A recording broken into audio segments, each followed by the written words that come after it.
Side Scrollers is brought to you by you. If you'd like to support the show, head over to patreon.com/sidescrollers. It's time for Side Scrollers on youtube.com with me, Stuttering Craig. I like movies that have sand in them. Wow. He doesn't like it in his mouth. And producer extraordinaire, Travis Key. I don't like the texture in my mouth. What? And brought to you by you, the G2 community at patreon.com/sidescrollers. And now, broadcasting from our homes, it's time for the #1 gaming and entertainment podcast on planet Earth. It's time for Side Scrollers. 5, 4, 3, 2, 1. Oh, welcome on out to Side Scrollers on youtube.com and rumble.com and twitch.tv. For how long, we don't know, because we're not signing that terms of service. God dang it. What's going on, everybody? Hey, I'm Stuttering Craig. Welcome to the #1 video game and entertainment podcast on planet Earth. And today we're going heavy into entertainment and doing something I'm super, super excited about. Hey, it's Side Scrollers.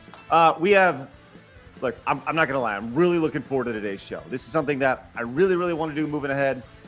This is the maiden voyage of these roundtables. So big ups to everybody who's going to be joining us today, which we have a stellar cast of great panelists popping in today. Starting with our co-host, it's Blabs. Hi, guys. I'm stoked for this. This is going to be great. Hi. Usually you introduce Travis first. I was like, oh, shit. Well, Trav's on the panel today, so he gets thrown in. I'm not used to it. I know, it's going to be good. It's going to be good. I'm excited for it. But so look, we got a lot to go. We're going to go and introduce everybody who's going to be on this panel. I encourage you guys to go subscribe to their channels and go get to know them personally. Go follow them on Twitter if they have a Twitter, and get to know them and get to know their takes. So today it's all about Star Wars. We are doing a Star Wars roundtable. Big ups to Blabs for organizing this from top to bottom. So big ups to you. Congratulations. Way to go. Excellent job. Thank you. It's really important to note that before we get into this, that this is not a debate. This is a discussion. There's no winners or losers here. We're not trying to score points. This is not some show on ESPN where I'm giving out points for whatever. This is simply meant to get people who have differing opinions about the state of Star Wars together and have that discussion. With that said, I want to open up and say we have reached out to many people who both detest Star Wars and are fans of Star Wars. And the people who are fans of Star Wars had a very hard time showing up. Blabs, you want to talk about that a little bit? Yeah, so I went to everywhere, anywhere, like all over the world, being, hey, if you like pro Disney Star Wars and you're okay with talking and you're not going to go and insult everyone and, take down the channel, you have a spot on the panel today. Come talk with us. It's going to be great. You'll gain respect for having, the balls to come and talk to people who have very, very strong opinions and, are very eloquent. And I got ghosted by a whole bunch of them. They first said yes. And then conveniently, as the time came, they were like, bye. So yeah, we did our best. And, we're still going to have a great conversation. So don't worry. Right. But the people who the really big pro shills, they don't want to talk to us. Well, I will say this. So let's actually do a quick introduction and introduce Ben, who actually did want to talk today, which is really, really great. Ben, how are you? Welcome on in. What's going on, guys? How's it going? I'm excited to have some Star Wars discussion here. I think Awesome. That is something that very few people are willing to do. So good. I'm happy to do. I'm happy to be here. I think in life, just like anything else, there's a lot of things that people agree on, and it's just this tiny little thing that really kind of drives the wedge. There's these wedge issues, and I think maybe that wedge issue may be Kathlene Kinney, but we'll find out. I mean, hey, that's fair. So I would love for you to kind of give everybody a brief rundown as well as of who you are, just 1 or 2 sentences, as well as kind of your favorite Star Wars entity or IP. Yeah. So I'm Ben, aka Benology. I am a live streamer primarily. I do not do a whole lot of YouTube, but that's something I'm definitely going to get into more. In terms of like Star Wars, and I apologize, you might hear a train whistle behind me. There's a train near my house. But in terms of Star Wars, I don't know. It's so tough to decide a favorite property. I would say honestly, Empire Strikes Back. I know that's a cliche answer, but that's fantastic. Return of the Jedi is actually my favorite movie, though. I know that also might be a contested subject, I guess, in some ways. But yeah, and then a lot of the stuff that Disney's done, I've enjoyed a lot, but specifically the games, actually. So Jedi Survivor and Jedi, I can't remember. Outcast? No, that's not the first one. Whatever the first one is. Survivor and a Fallen Order. Yes, Fallen Order and Survivor, in my opinion, are some of the best Star Wars stories ever told, and that was under Disney Star Wars. So, well, let's continue to introduce the rest of our panelists today. Darth Call, who has been on the show before, joining us as well, known as cosplaying as going to San Diego Comic-Con recently, right? And taking a lot of pictures. Tell us about that, Darth Call. Yeah. Well, I got partnered on Twitch playing Battlefront 2 as Maul a bunch, and then I would sometimes go to cons. That got shut down for 4 years because of reasons. Mm-hmm. But yeah, interviewing Star Wars cosplayers and just getting their opinions on the IP. I just went back for the first time in 4 years, and so if you want to watch interviews of Star Wars nerds, including myself, just talking about Star Wars at Comic-Con, you can check that out on my YouTube. And yeah, for favorite Star Wars stuff, I mean, I would agree with Ben. I think my favorite movie would be Empire, but I'm fond of Return of the Jedi, A New Hope. I like the prequels. I know there's some flaws with them, but I enjoy those as well. I enjoy a lot of the old LucasArts games, like from the early 2000s and even the 2010s. Yeah. Oh, the Clone Wars, the two-dimensional one by Tarkov, which is I think 2003. I love that. That was awesome. Yeah. Awesome. Thanks for having me again, guys. I appreciate it. Stoked you're here. Also joining us today, a gentleman known as Open Airlock Policy, or Tim. Hi, Tim. How are you? Hey, Craig. Abe Labs. Thanks for having all of us on. Yeah, I am probably the extremist on the panel here. I have a zero tolerance policy for anything Disney Star Wars started when they announced J.J. Abrams as the director of Force Awakens.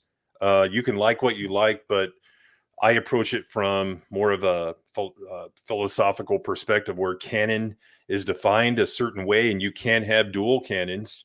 You can have different continuities, but at the end of the day, there's one canon, and that is what I make videos on, I talk about, and I compare to Disney Star Wars. Been a fan since as long as I can remember. My parents took me to a re-release of Star Wars. It wasn't A New Hope at that point.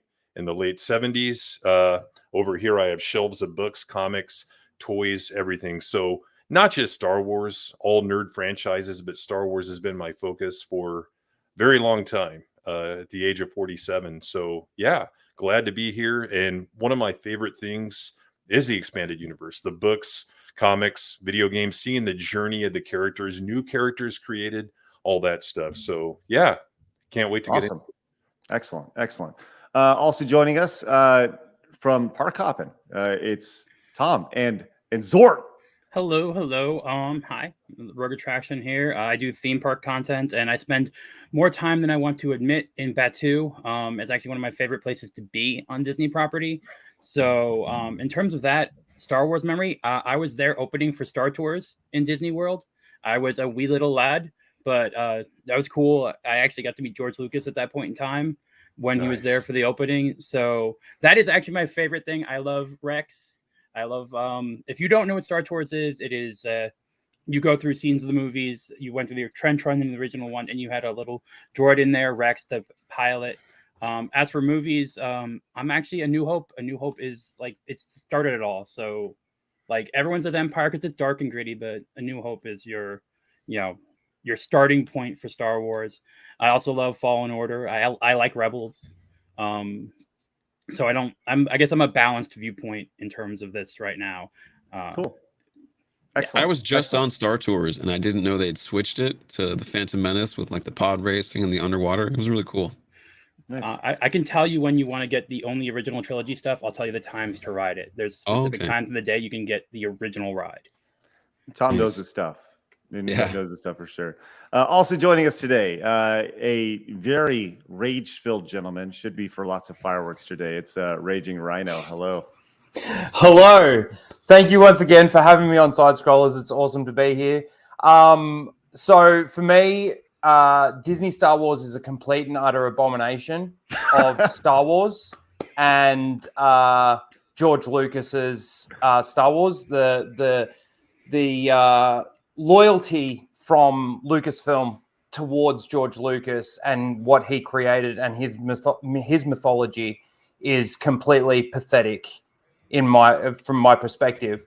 My favorite thing in Star Wars is, of course, the entire OT. If I was to pick an absolute favorite, it would have to be Empire. And again, it is a cliche to say that, but it is, I think, by far the best movie to really dive into what the Force is and what Star Wars is. You know, one of the things I hate to hear is, oh, you just want to see lightsabers and the Force. Well, what is Star Wars? Like, isn't that, like, especially when you move into the EU, it's got a lot to do with the Force and that sort of thing. Now, that's not to say that I sit there and that's all I like, but yeah, all right. That's pretty much it. So tell us how you really feel. That's good. There's a reason we stream together on a show for a year, Rhino. Yeah, that's right. That's right. Also joining us today, you guys know him from the show regularly. It's Travis. Hello, Travis. How are you, buddy? Good morning. Oh, I guess my thoughts on, you guys all know who I am. Well, the guests don't, but the audience does. Nice to meet you, Travis. Yeah. Hi, Travis. I guess my thoughts on it are that most people who caused George Lucas to sell Star Wars by complaining about the originals are the people who then say they're wonderful now after Disney's owned it. So, I mean, take that as you will. Okay. Logical fallacy. Also joining us today is apparently Spider-Man. Hello, Spider-Man. Hi, hello there. Huge fan. Who is this? I don't know. Oh, you can see my name right there. SK. All right. I don't know who SK is. What? Blaz, do you have any I idea who don't this know. person I is? gave the links out to everyone here, plus Anna. Okay, well then, Right. until we can confirm Mystery who guest. SK, until we can confirm who SK is, like I can't have you on, friend. Sorry. All right. That was crazy. That came out of nowhere. Yeah, Travis. Unless that was Palpa Memes who said he couldn't make it because I gave him the link. Whoever Well- SK is.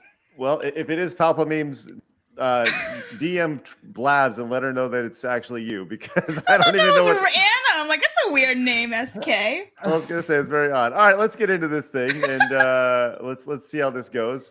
We have a spot up here in the upper left corner of your screen for Anna, and let me actually do a little bit of flip flopping around here as we get going. So, oh, there we go. Wrong. There we go. Okay. So let's get into this. There we are.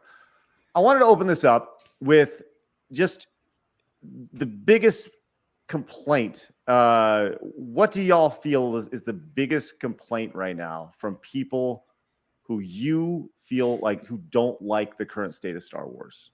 And let's open this up actually to Ben first. Oh, snap. I think the biggest thing people have issues with is that it's very different than the Star Wars that they know. I think that's kind of the biggest contention point for a lot of people. I would say Kathlene Kennedy on the business side of things. I don't think anybody really likes Kathlene Kennedy, though. I mean, even people that are very pro Disney Star Wars, I think Kathlene Kennedy probably, she could go away to the side. But definitely, I definitely think it's because of the difference there. Another thing too is I don't want to say that Star Wars is political because it is in some ways. It's always been a very political story, even from the beginning of the franchise. But there's elements of that there too, I think, that are pushing people away. But I think those are kind of the two most biggest contention points. You've got politicized things, whether it be just in media and with Disney in general, or you've got the fact that the Star Wars is not like the Star Wars that people love and know. And so that is a big turnoff for a lot of people. So I think honestly that's the biggest thing for me, at least that I've realized from people that I know. Darth Call, your thoughts? Well, yeah, I would agree. I think Kathlene's been extremely divisive from the get-go. The Force's female shirt at that Nike convention probably didn't help.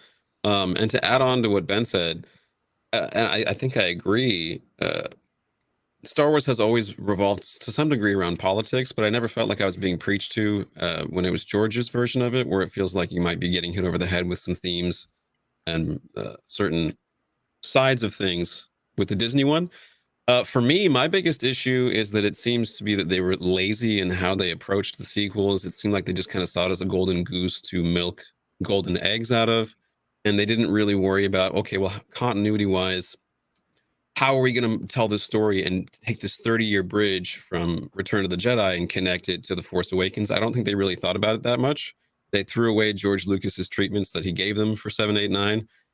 They rushed the process by only having about 2 years production between films, whereas George took, I believe, 3 between each. And I think that caused a lot of problems for the IP, and a lot of fans that have been following it for decades were like, this doesn't make sense. Why would this happen?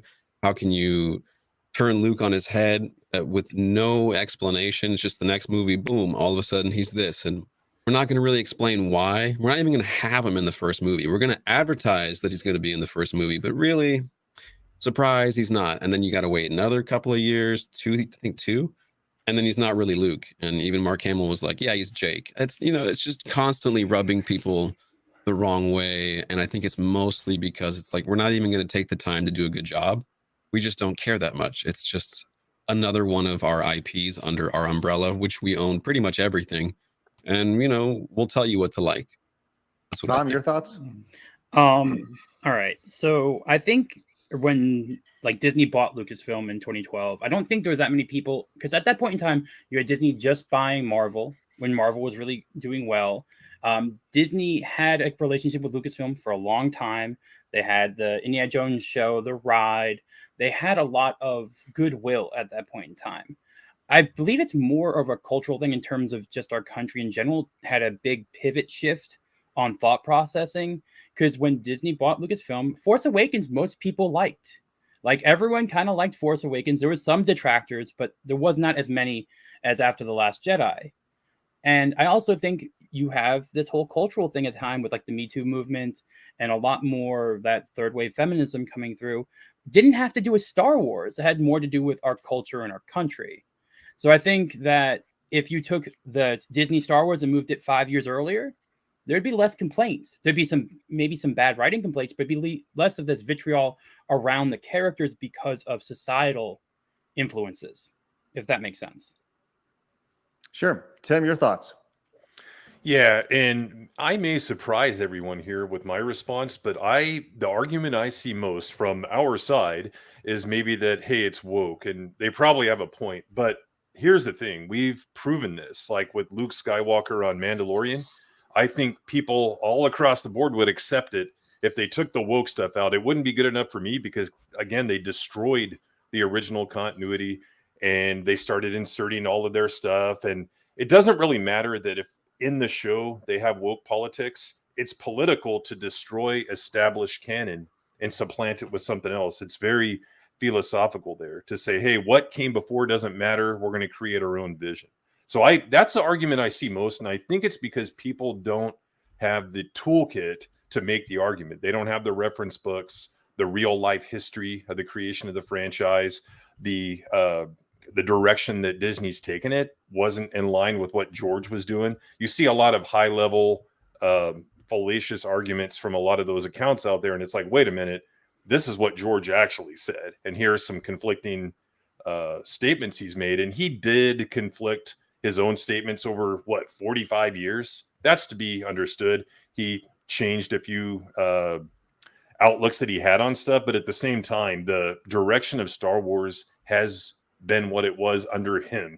And I don't think people have the toolkit to know how to argue against it. And they just say, hey, look, it's Rey, KK's shirt, the Force is female. That's why I don't like it.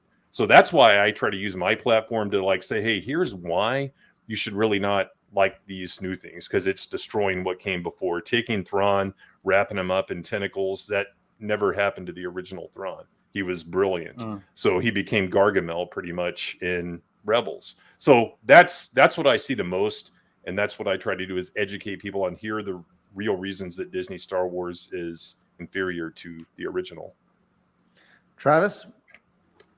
I think when you make something for the masses, and not that Star Wars wasn't, but for larger masses, I think you're going to have some hits or misses. And I think, of course, Kathlene isn't like the most wonderful leader in the world for them. But I think we wouldn't have had wonderful things like the games or Rebels or the Bad Batch. I love all those things. So, I mean, without Disney, we wouldn't have had those things, I think. Rhino. It's one thing to say, Kathleen Kennedy. There's a lot of people at Lucasfilm right now that are not the right people to be making Star Wars.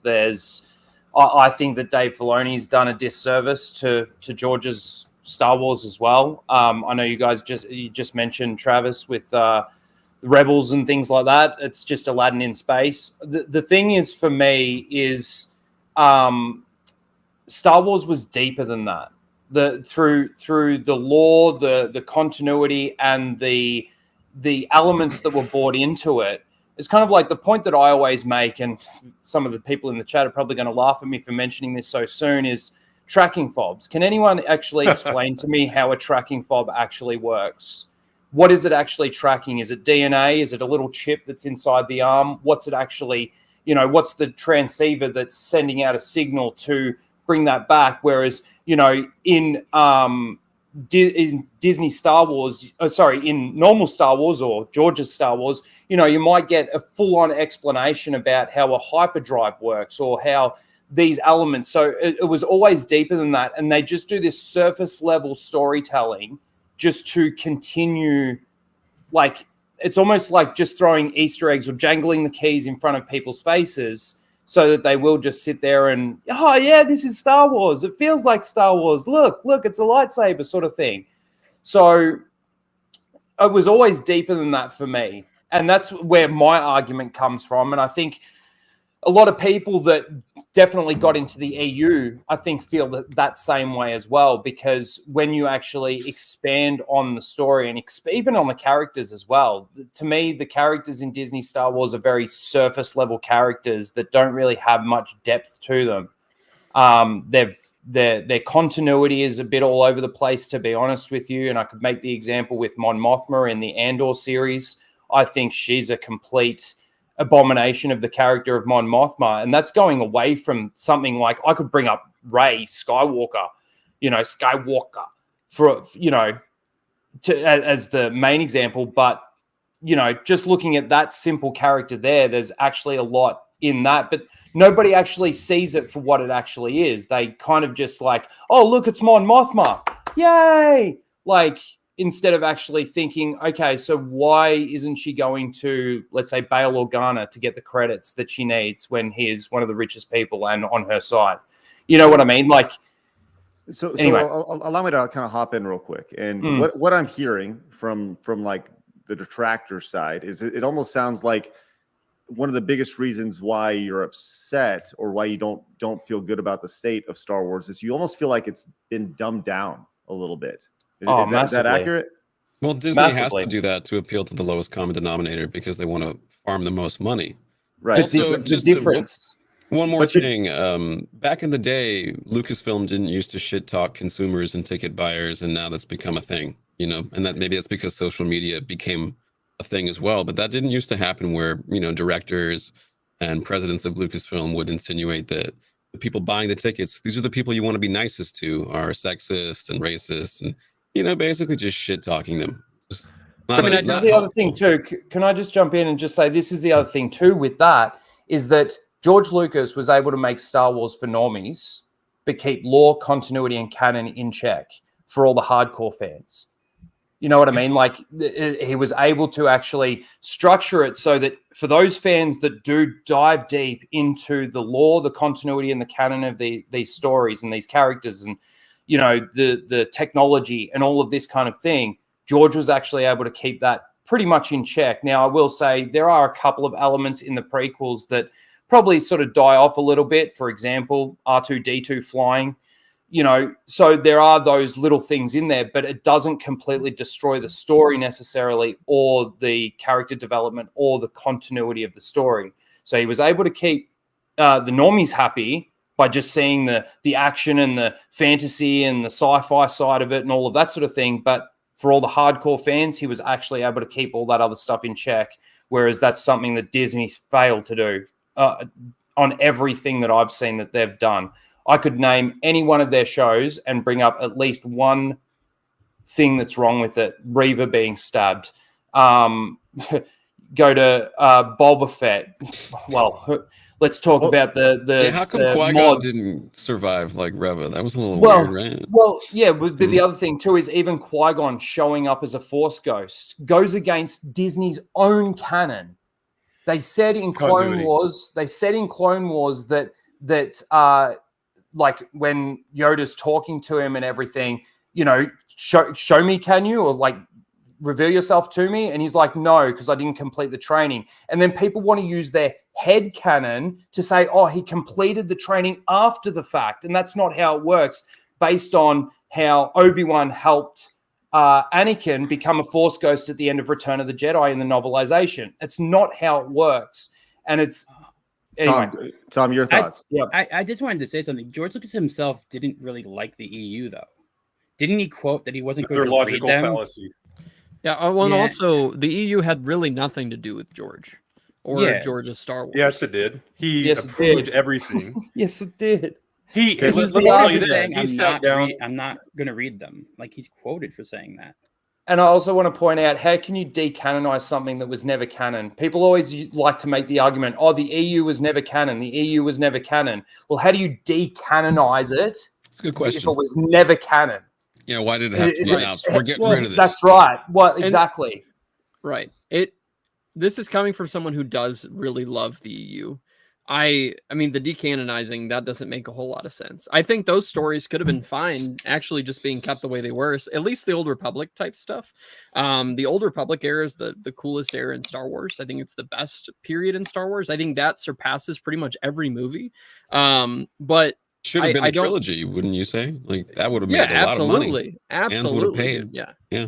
But if George didn't care about the EU, he wouldn't have line item vetoed character deaths and approved storylines and all that stuff. Correct. Like I said earlier, I admitted he conflicted himself a lot of times. You know, he probably had a bad day, and toward the end, he got very bitter and stuff, and he made certain comments, but he wouldn't have said, no, you can't kill Luke in New Jedi Order. No, you can't have Sith in Tales of the Jedi, stuff, the real Tales of the Jedi, stuff like that. People have taken out of context quotes and made it look like he hated it and didn't like it, and it was a cash cow.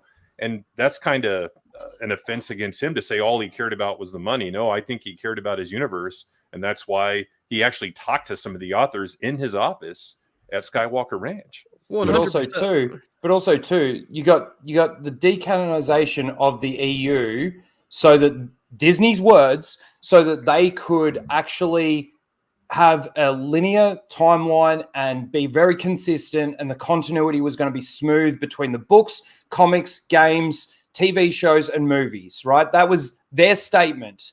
But then they come out, they release, let's say, something like the Ahsoka novel, and then when Dave Filoni comes out, he completely retcons the Ahsoka novel in the Tales of the Jedi that they did.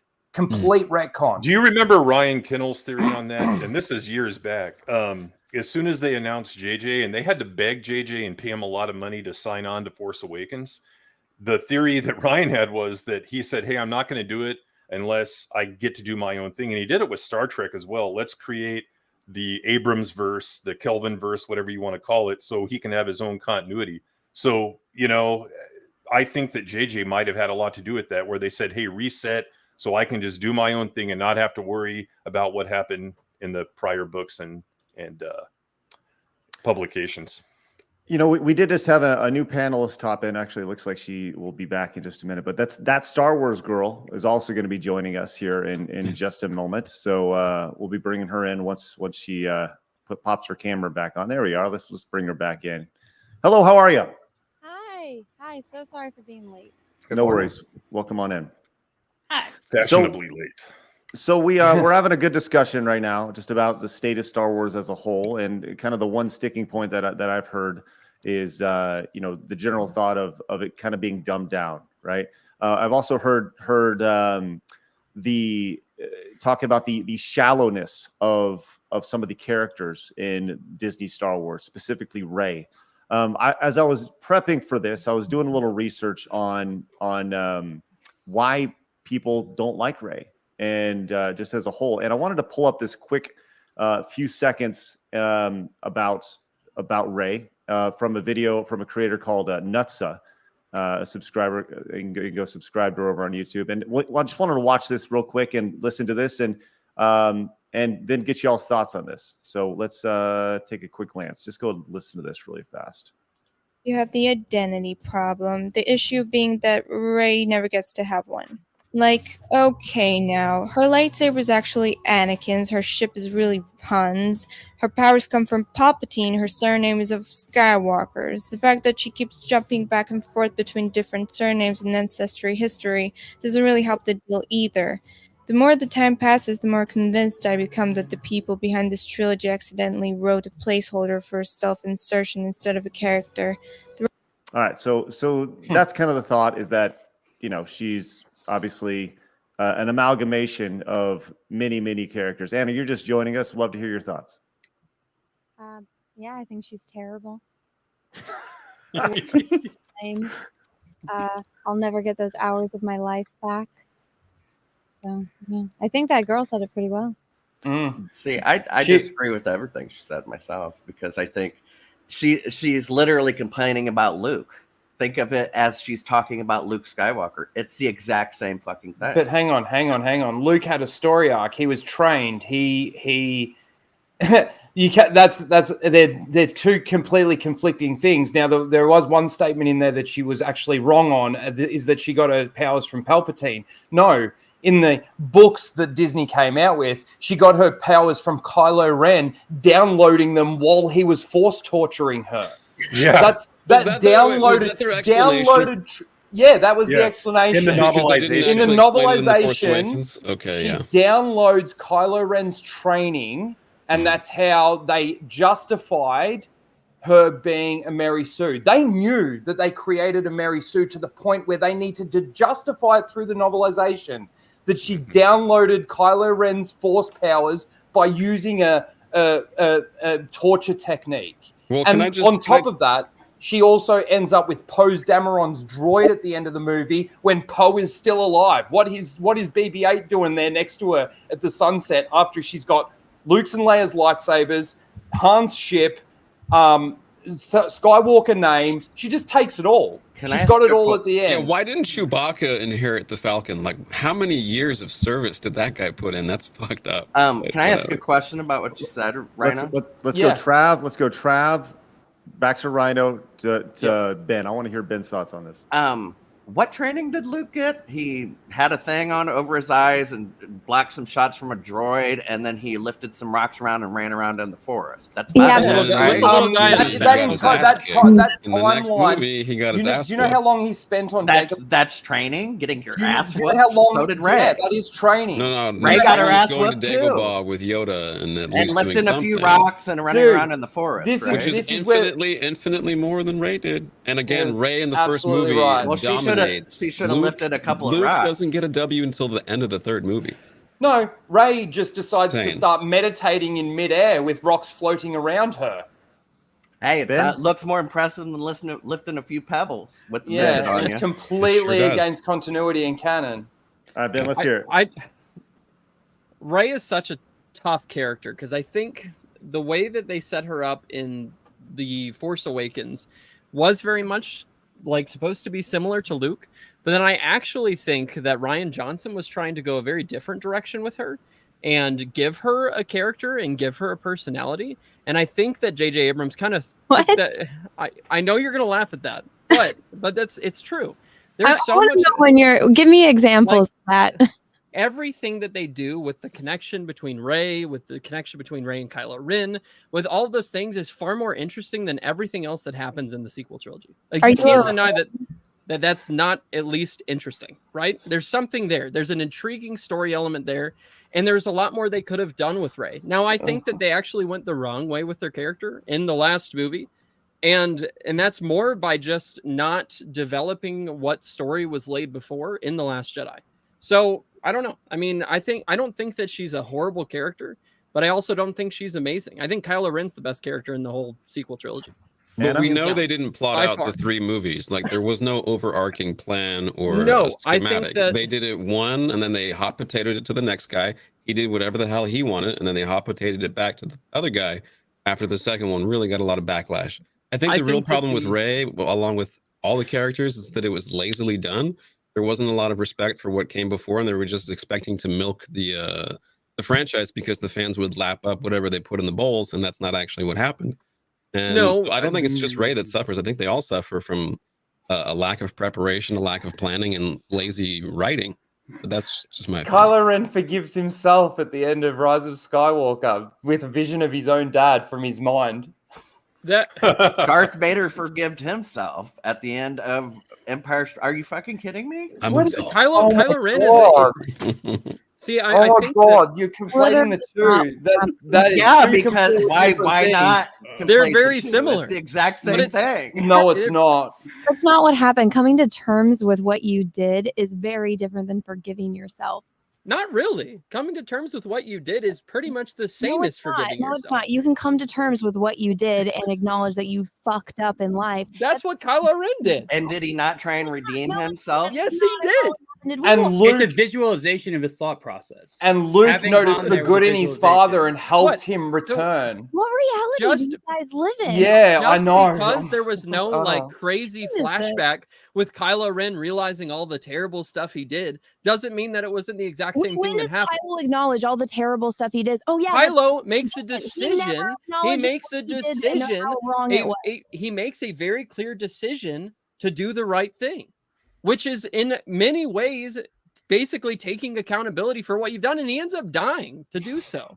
Yeah, So I after he don't gets teleported a lightsaber. Yeah, that was bizarre. Yeah, that was I rough. feel like we But watched man, this is the thing. This is the thing. The continuity of Disney Star Wars is so like I don't know where you guys get these ideas that they measure up to Darth Vader forgiving him. Darth Vader doesn't forgive himself. He knows that Luke essentially saves him, and he even says that. And he's like, "You've already saved me." Can And you become that's- a Force ghost without forgiving yourself? I don't think so. Well, that's a good question. But- Tim, your thoughts? Yeah, so Ray, I'll take it from a different approach. It's not the character itself, it's the existence of the character. She's there to supplant the original. Think about the end of The Rise of Skywalker. She literally buries the past on screen in the sand. I mean, tell me that that's not anvilicious imagery right there. That's what the whole intent of the Disney trilogy was, to not necessarily reboot everything, but to retell what the original trilogy was. There was no Skywalker saga. It was the Star Wars saga. There is no Skywalker saga. It was, again, she's replacing Luke. Who else? Poe replaced Han Solo. Suddenly he's a smuggler in The Rise of Skywalker. Where the hell did that come from? To Rhino's point, if you read their continuity, none of that was in there. In the, what's the guy's name that called all of us, we need to go in the wood chipper, Cuck Ryan- Wendig, all his books, Gotcha, none of yeah. that was in there. You know what I mean? Her existence is there to replace the original, and that to me is what the biggest affront is. All right, Let's go. Oh, go ahead, Tom. I just have one question, and this goes back to the original trilogy, prequels, and all that. The way I see it, there's two types of Star Wars fans. There's the Star Wars fan that reads everything, watches the movie, and then there's the mainstream Star Wars fan that watches the movie and does not go beyond that. Disney Star Wars was made, like Cal said, for the largest common denominator, which is the ones that go see the movies. I'm in the theme parks a lot. Every little girl, every teen girl goes up to Rey right away. Wants a photo with Rey, wants to talk to Rey. That's who Rey was made for. It was made to sell stuff to girls. It's fine. That's what it is. But the character, it is what it is. Even though they bought the IP to appeal to boys because Well, they Disney had too doesn't know many how- Disney princesses. Disney does not know how to. Did they buy the IP to appeal to boys? Star Wars has That's- always been for everybody. That's one of the reasons I mean, I don't why know they about wanted it.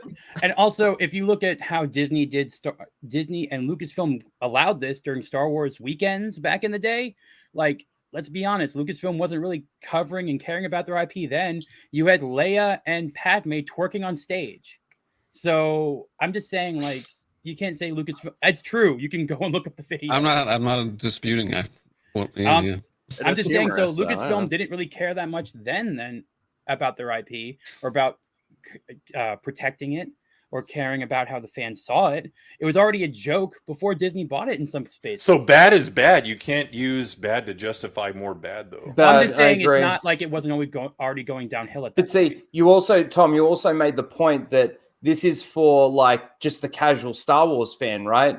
Well, that goes back to my point about George Lucas. He was able to make Star Wars for the casual Star Wars fan, but keep the lore continuity and canon in check for the hardcore fans. But was that more the people writing the books at that point in time around him and his staff?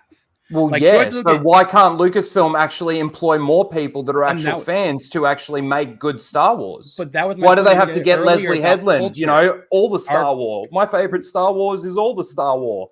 No, but that was my point earlier I made in the first statement about culture. It's not necessarily about Star Wars itself or the current stories. It's about the culture of our society and who's being hired. It's not necessarily going down to Star Wars and Disney Star Wars. It's about the corporate culture around Hollywood. I want to it's give not you another a Star Wars thing. Fair enough. I want to give you another continuity issue, and I want to hear your guys' thoughts on this. Let's do this, Ben. Then I want to move on to something else. Go ahead. Okay. Go ahead, Ryan. So Rey and Kylo are able to force heal because they were a dyad. That's the explanation given by Lucasfilm. Why and how can Grogu force heal? Because he's cute and cuddly. Yeah. Because he's got the cute factor. Exactly. Well, now that we know that they only had the one script for The Force Awakens, which was a photocopy of A New Hope, and they didn't plan out the trilogy, and Kathlene said that we didn't have any source material, can we all agree that maybe they shouldn't have been so quick to burn George Lucas's treatments, and maybe they should have brought him in to talk about the sequels instead of just doing it by the seat of their pants? Because I don't think it really went very well. We agree on that. I think everybody can agree on that for the most part. But the biggest problem with the sequel trilogy, even though I have all the defenses for it and I enjoy watching it, is that the fact there were too many hands in the pot and there were too many cooks in the kitchen. But I think that's probably the biggest complaint for most people. There was far too many people trying to tell too many stories and trying to blend those things together, when it would have been better if they just said, hey, here's these 3 movies that we want to make, right? We're going to get the same crew for all 3. It would have been lovely, right? And then maybe they never even everybody planned out. Look, I appreciate that, but they never even planned out the 3 movies. It seems like they just said, we've got The Force Awakens. We'll figure it out as we go along. I don't think that's a good way to make 3 movies, and I think Rey suffered for it. I think Finn did they not suffered announce? for it. I think, but did they not announce a trilogy pretty soon after they bought the IP? Yes, immediately. They did. Yeah, immediately. Yeah, but there was no plan in place. It doesn't mean that they had a plan. They just said, all right, we're going to make 3 movies. Now, I think before Rian Johnson came in, they sort of had some sort of outline, because otherwise Colin Trevorrow, wouldn't have left for Rise of Skywalker, because he wanted Luke to be alive. But Rian Johnson, and you say that it's too many cooks in the kitchen, Rian Johnson wrote, directed off his first script after his first writing of the Last Jedi, and like there wasn't too many cooks in the kitchen. He was just a prick, and he made it very well known. And I think he wanted to. It was a big troll for him, because everybody was like, "Who's Snoke? Who's this? Who's that?" There were the questions. They could have done an absolutely terrible job. And looking back on it now with The Force Awakens, I think that's a terrible movie as well. Nowhere near as bad as The Last Jedi, but it's pretty. It was shit. a troll for Ryan. It was ego for JJ. That's my take. Let's actually. I actually want to take a even bigger step back. I would love to hear everyone's thoughts on the prequel trilogy. And I would love to kind of hear everybody's thoughts on that, because pod racing. Because the one thing that I've seen over the year, I was watching a video about this, and the presenter talked about how when those movies were released, the general thought was, this is the worst thing that could possibly happen to Star Wars ever, right? And as time has gone on, the children who grew up watching those have gone on to elevate those movies, and now they're saying these movies are awesome, and some people say it's better than the original trilogy, and blah blah blah. I would love to hear your thoughts on it. Well, Anna. Go ahead. Is my mic okay now? Yeah, you're great. Yep. Sounds wonderful. Okay, cool. Well, I was a little kid when the movies came out, so I was too little to go to the theater for the first and the second one, but I saw the third one in theaters, and I gotta tell you, it was so, I knew it was gonna happen because it's like Anakin's gonna become Darth Vader. This is how Darth Vader became Darth Vader. And I remember just like sitting in the theater with my dad, and like it was just the coolest thing ever when at the end when he gets the suit on. But I mean, I liked them, and I liked all the toys that I got from them, and even now after the very painful sand comments, that is light years better than anything that Disney has put out. As cute as Baby Yoda is, I'll take the prequels any day over Disney Star Wars. Ben? The prequels are tough because I think they've been elevated in more ways than not by the Clone Wars series.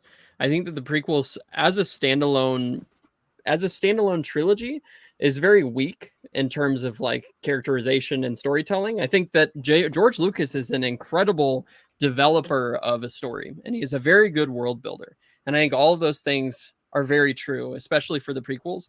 But like there was a lot of writing things in there that were confusing to me, not in terms of like continuity, but just some of the dialogue was very off. It was uneven, and and I mean we can get started on the acting. Hayden Christensen isn't the greatest actor out there, but you had greats like Ewan McGregor, right, and Ian McDermott, right? You had all of these great actors in there that were able to do the best that they could with the scripts that they had. Regardless of that fact, I think that the prequel trilogy is very good, but it is primarily elevated by the Clone Wars television series and the last season of the Clone Wars, especially, which falls under Disney Star Wars, as well as Star Wars Rebels. And in my opinion, both of those shows have given me more appreciation for a lot of George Lucas's work, which I know may be a controversial take, but I think that they're very necessary and they're very good, and they've helped me love those things more. So the prequel trilogy is a W as far as I'm concerned. It's not bad. Darth Call? I really enjoy the prequels. I think they've aged like a fine wine since George sold them. I don't blame him for selling Star Wars because he was like, I'm going to make these new trilogies. And everyone bitched and moaned. And he's like, well, fuck it. I'm going to make $4 billion. And then everyone starts appreciating his stuff more. I also think that like social media and the meme era of society also helped elevate the prequels as well as the Clone Wars. I agree. But George's prequels, I think, did a great job of expanding on the OT. It showed us our first Jedi Master, Jedi Padawan relationship. We'd never seen that before. We'd never seen Coruscant before. We'd never seen the Jedi Council before. We'd never seen an actual high-level lightsaber fight between an actual trained Jedi Master and a Sith Lord. We saw some kid with not much training versus an old robotic man. And I think it's really important to, even with fiction, obviously with fiction, you have to respect the rules of the universe that you created. And Disney didn't do that. And I think that's another reason why there's some backlash to the sequels, whereas it still felt like Star Wars for all of its faults and its shortcomings. And, you know, you get the best lightsaber fight of all time, in my opinion, with Darth Maul. It's got some great banger soundtracks. It's still the best lightsaber fights, I think, in all of the movies, you know, like. I would argue that the lightsaber fights in the sequel trilogy are actually some of the best. I wouldn't. They feel if you look at what a lightsaber is, they make the most sense in terms of how they wield them, in terms of all of these the choreography for those scenes. The lightsabers feel heavy. They feel real. Everything they do felt real in the OT. They're not supposed to be heavy. Lightsabers were heavy. Me either. In the prequel trilogy, though, every single fight is flashy and all for style, right? There's not a whole lot of substance to those fights. There's a whole lot of style. To which fights? The prequel trilogy, not trilogy. Did you watch the it. making of the prequel lightsaber fights? I sure did. Every single behind the scenes featurette I watched, but I still think that they are not. I feel like they're not super. I don't know. They just are. They're too fluid almost. It's too pretty. Skillful. It's too John No, Woo. I don't even know if I'd say skillful. You know how many scenes where they're literally just spinning their lightsabers around in front of each other? Do you know how many scenes in the sequels where you're throwing away weapons so they can be stabbed and disappearing daggers? And this is true. Look, I'll just say this: if I have to pick between watching Ray Park and young Ewan McGregor go at it versus Ryan Johnson stuff, I'm going to stick with the Darth Maul Ewan McGregor. That's fair. I mean, Ray Park is a legend. Let's go. Let's go. I'm going to be on. right back, guys. 1 sec. Sure. Let's go continue on talking about the prequel. I'd love to hear Tom, Tim, Rhino, Trav. I'm sure Trav, you have some sort of banger opinion here coming up. Tom, what do you got, buddy? Prequels. I've found the cut where they cut the 3 movies into one, and that is probably the best version of it. I think that is my opinion. I think the fights are. I really love the original trilogy fights. I love the fact that they're slow. It's more like knights fighting, and I do love that. The sequels tried to do that, but I think DOT still has the fight in Empire is one of the best lightsaber fights I think there is. You have much more storytelling going on than the storytelling in the Revenge of the Sith one is cool, but it's still very flashy, and it's so long. It doesn't need to be as long as it is. But I like the story. The story of the prequels is there. It's just lacking good direction and some good editing. It's not that the story was bad. I do enjoy the prequels. I actually like Jar Jar Binks. I'm one of the weird people that do. I don't mind him. I was also a kid. I was maybe 10. So Jar Jar Binks worked out okay with me as a character. I think the age you watch the prequels is how you see it. So if you're in your 30s at the prequels and you're watching it in your 30s, you're going to hate it. If you saw the original trilogy as a kid, or you saw it as an adult and you saw the prequels, you're not going to see the same thing. And So Tim, I wanted to get to you on that, but I actually think that Tom hit on something that's actually really important to this discussion, right? Is the nostalgia for Star Wars. I feel like people, when they look at where they deem is the golden era of Star Wars, a lot of that is built around nostalgia. And by the way, that's not just with Star Wars. Pick any video game, pick any franchise, any whatever. Nostalgia is a powerful thing. And I do feel like that has bled a little bit into the Star Wars space for sure. Tim, I'd love to hear your thoughts on that.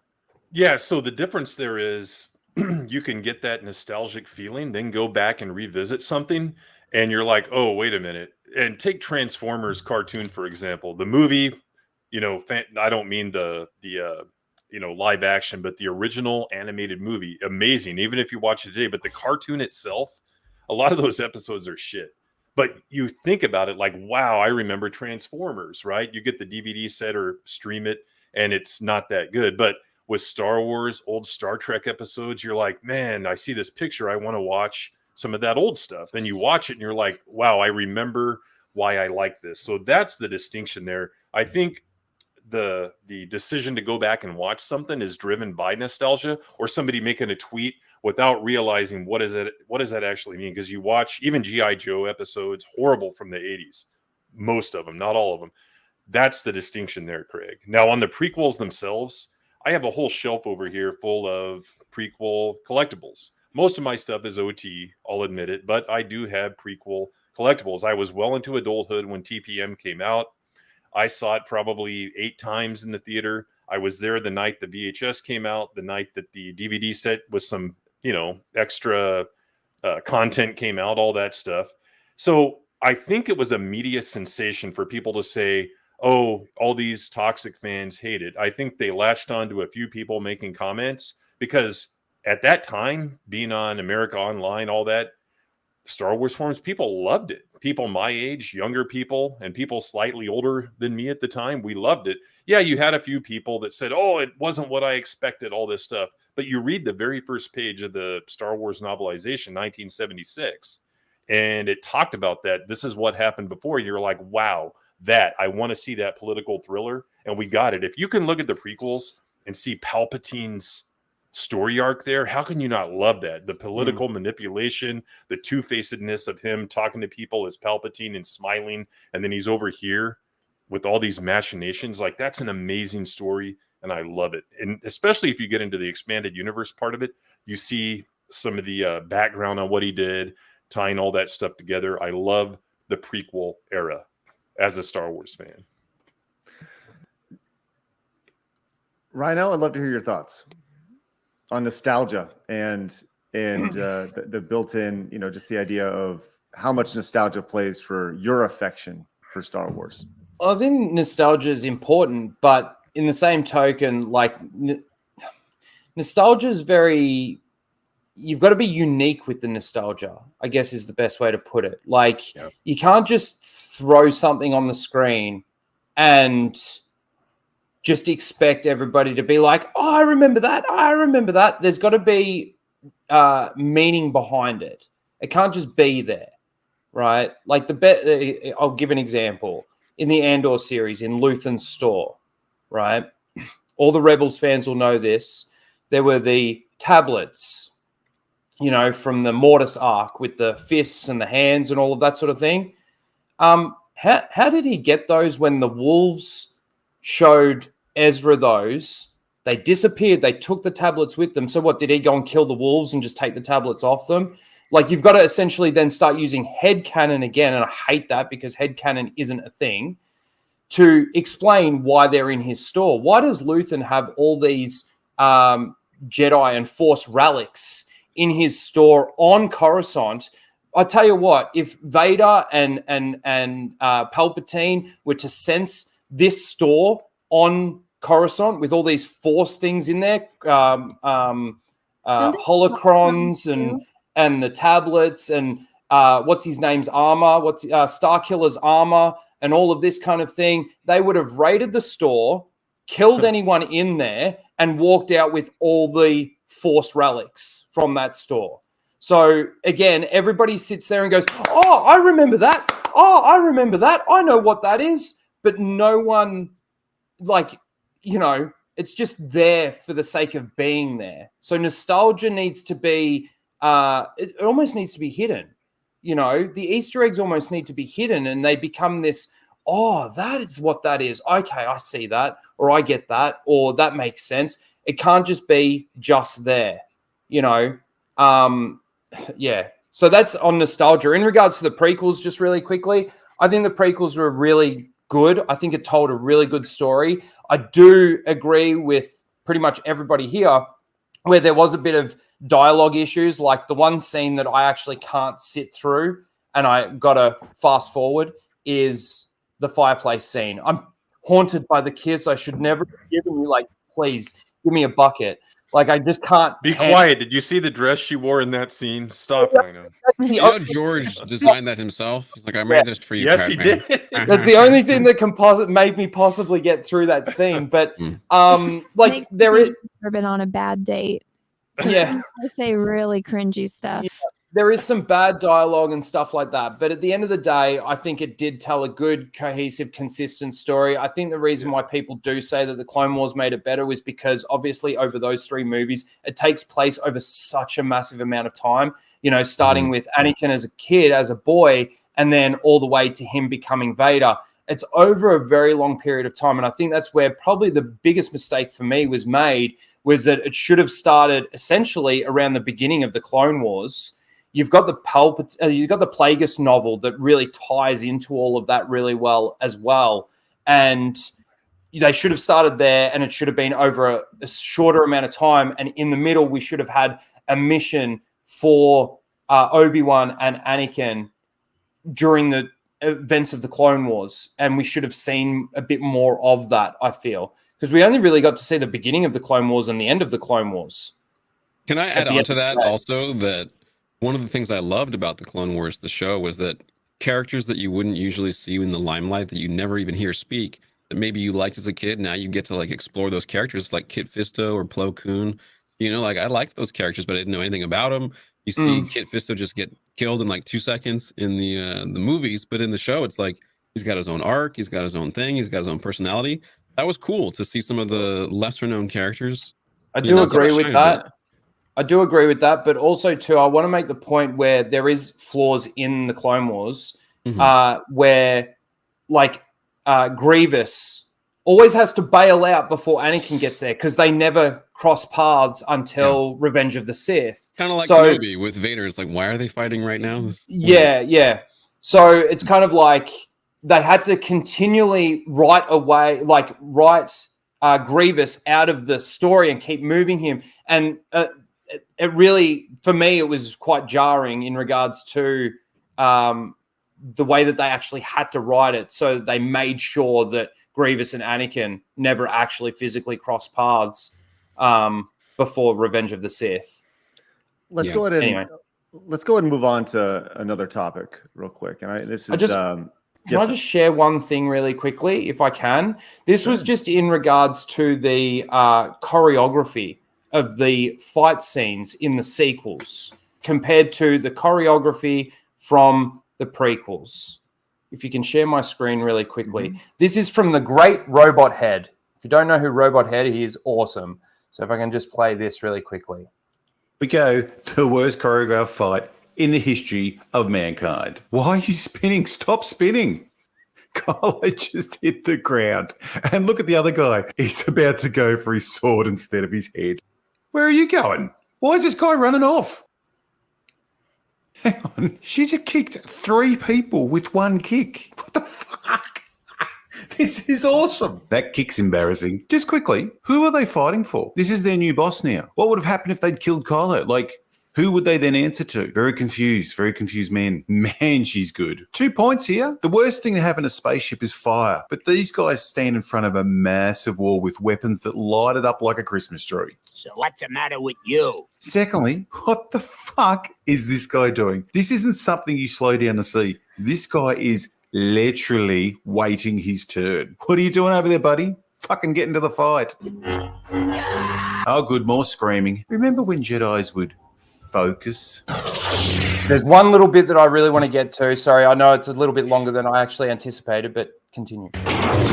See this guy? This is my favorite part. He's about to throw his weapon away before charging in. Literally, throw it out of the shot so he can die. Roll the tape. What the Throws it there. Brian Johnson was sitting there watching this. Amazing. More floor hitting. Oh, Kylo doesn't seem to have much control. Here we go. You've all seen it. The disappearing weapon. Why they didn't remove it from the start of the cutscene, who knows? Now you see it? And now it's gone.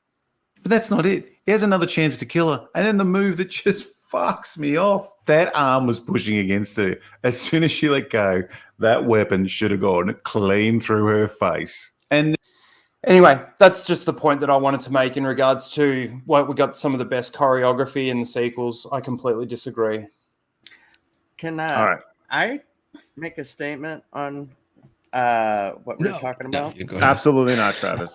So I think that the hate that the Disney movies get now, I think, is less than the hate that the prequels got when they came out. Had the internet been as prevalent back then, it would have gotten way more. So much so that the actor who played Jar Jar was going to commit suicide. So I mean, because of the media. Because of the media. Well, so we didn't have social media back then. Everybody on this panel has just said that they like the prequels. Whereas based on your calculation, so you didn't like the prequels at all. I love them, but if you listen to everybody back then, they got so much hate. You can't say they didn't. We all know they did. From who? From the media? From everybody. Just because the media was, why would the media talk about it if nobody's talking about it? I will say this. Well, the media, is pretty insidious. So that Star Wars girl. What was I doubt that they Travis? would have invented that. Never mind. Okay. Let's move on to something a little bit. It's been a talking point amongst the Star Wars fandom for a while, and that is the Force is female since Kathleen Kennedy has come in, and that's kind of been the thing since for a long time. The T-shirt that she wore at the screening, this is the picture of it for those the who Nike don't thing, know. Yeah. So I've had people argue with me that was completely coincidental. Like, oh, whoops, I'm on the red carpet. Oh no, I have this shirt about the Force. Really? Right. So this is for everybody here knows the background here. This is a Nike product, correct? Does everybody understand? Everybody knows the background here? Okay. Yeah, so, I can't talk about this one. So the Force is female is not about Star Wars, but it's about a Nike product, right? But Kathleen Kennedy, who is in charge of this, is wearing the Force is female shirt. I just wanted to kind of open it up and hear everybody's thoughts on the idea of, was this a calculated move? Was this a I don't know, just open the thoughts, and let's start with you, Ben, and then we'll go to that Star Wars girl. I mean, believe it or not, I feel like it was probably a calculated move. I know that may not be the answer you want to hear from me, but who's arguing other points. But I think it was calculated. I think that at least if with everything, with Rey being a main character and everything else, and their push to probably appeal to younger girls and things like that, I wouldn't be surprised. I would not be surprised if it was a calculated effort. But I didn't originally know that it was a Nike thing. But I don't.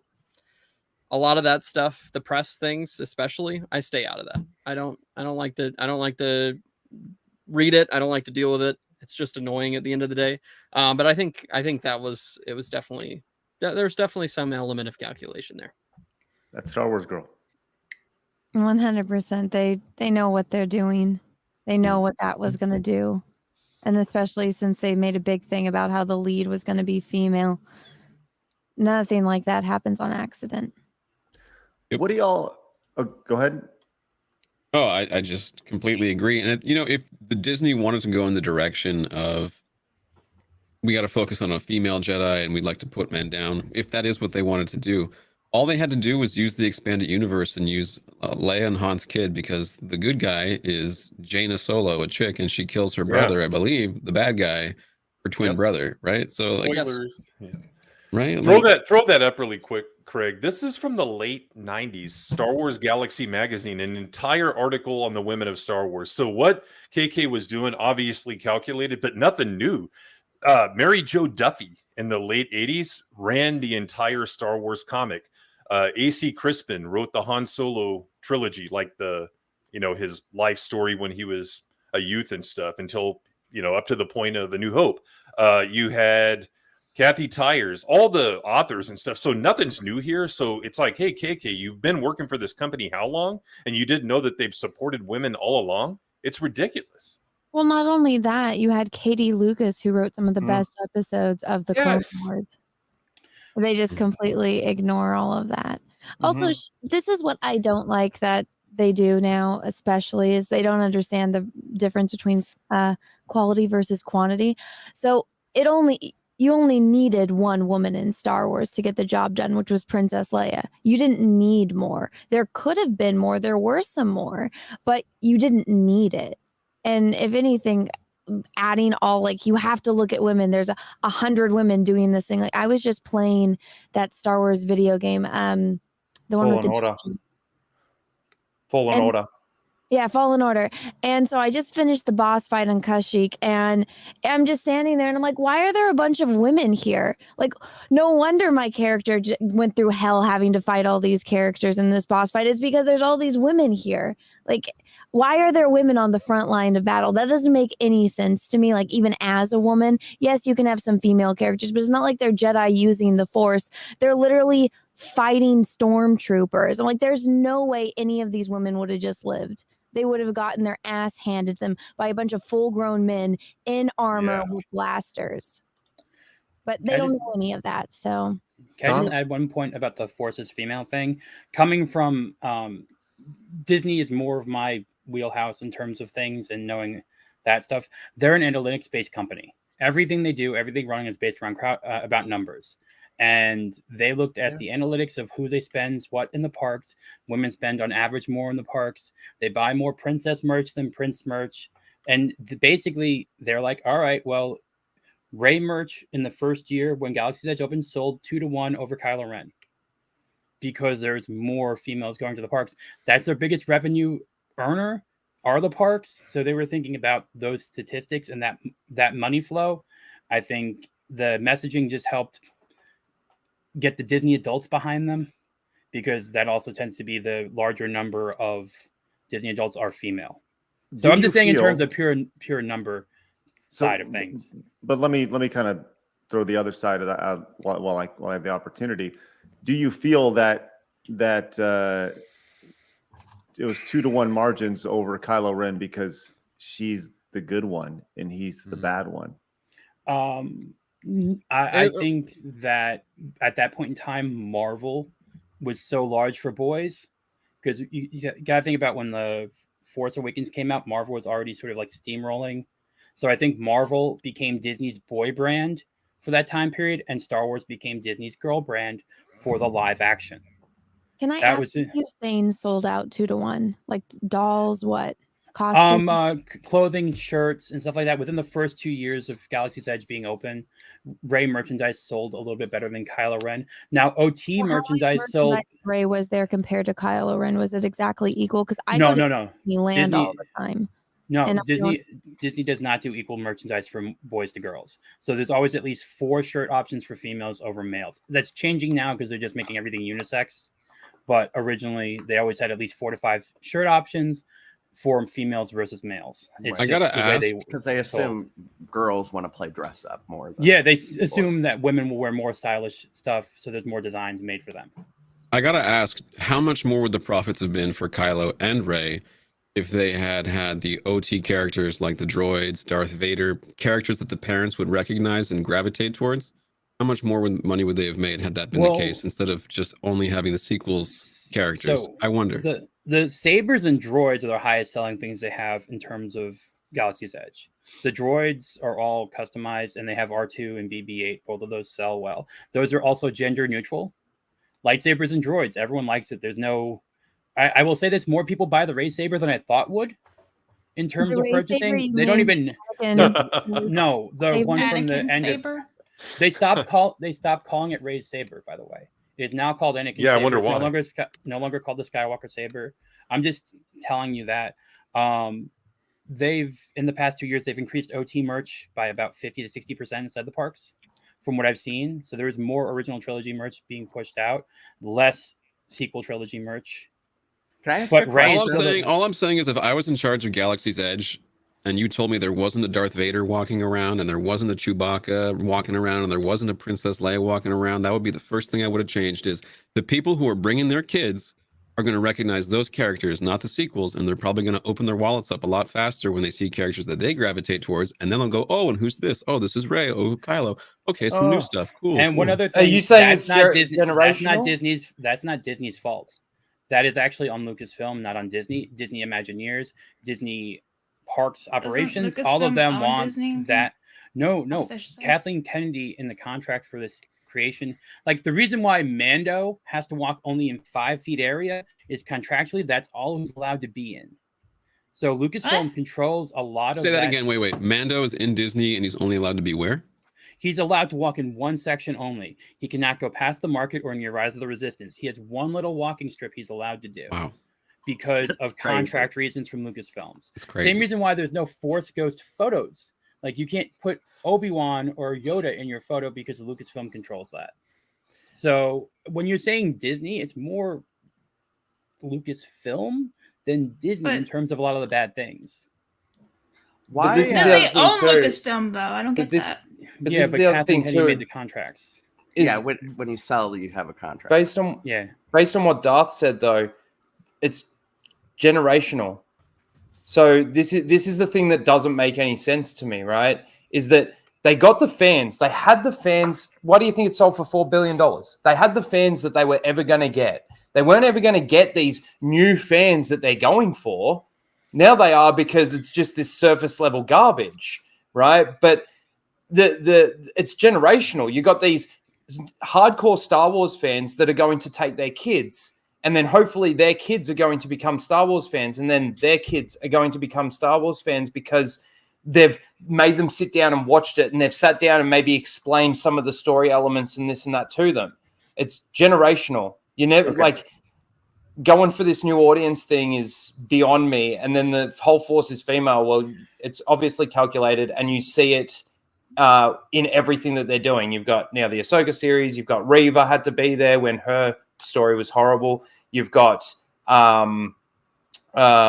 Rey, obviously. Just everything is female. Why does it matter that Rey's lightsaber was somebody else's first? So was Luke's.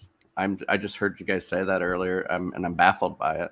Luke made his own lightsaber at the end of Return of the Jedi. He had Right. his saber, But and his- he also Rey made and he it his also first one. referenced Skywalker. yeah, and he always referenced it as his father's lightsaber if he ever did. So it's just what they call it is the problem, not the fact that it was somebody else's. Well, they put it on a like they were basically selling Anakin's saber as Rey's lightsaber. Well, it's not They were the- hers, right?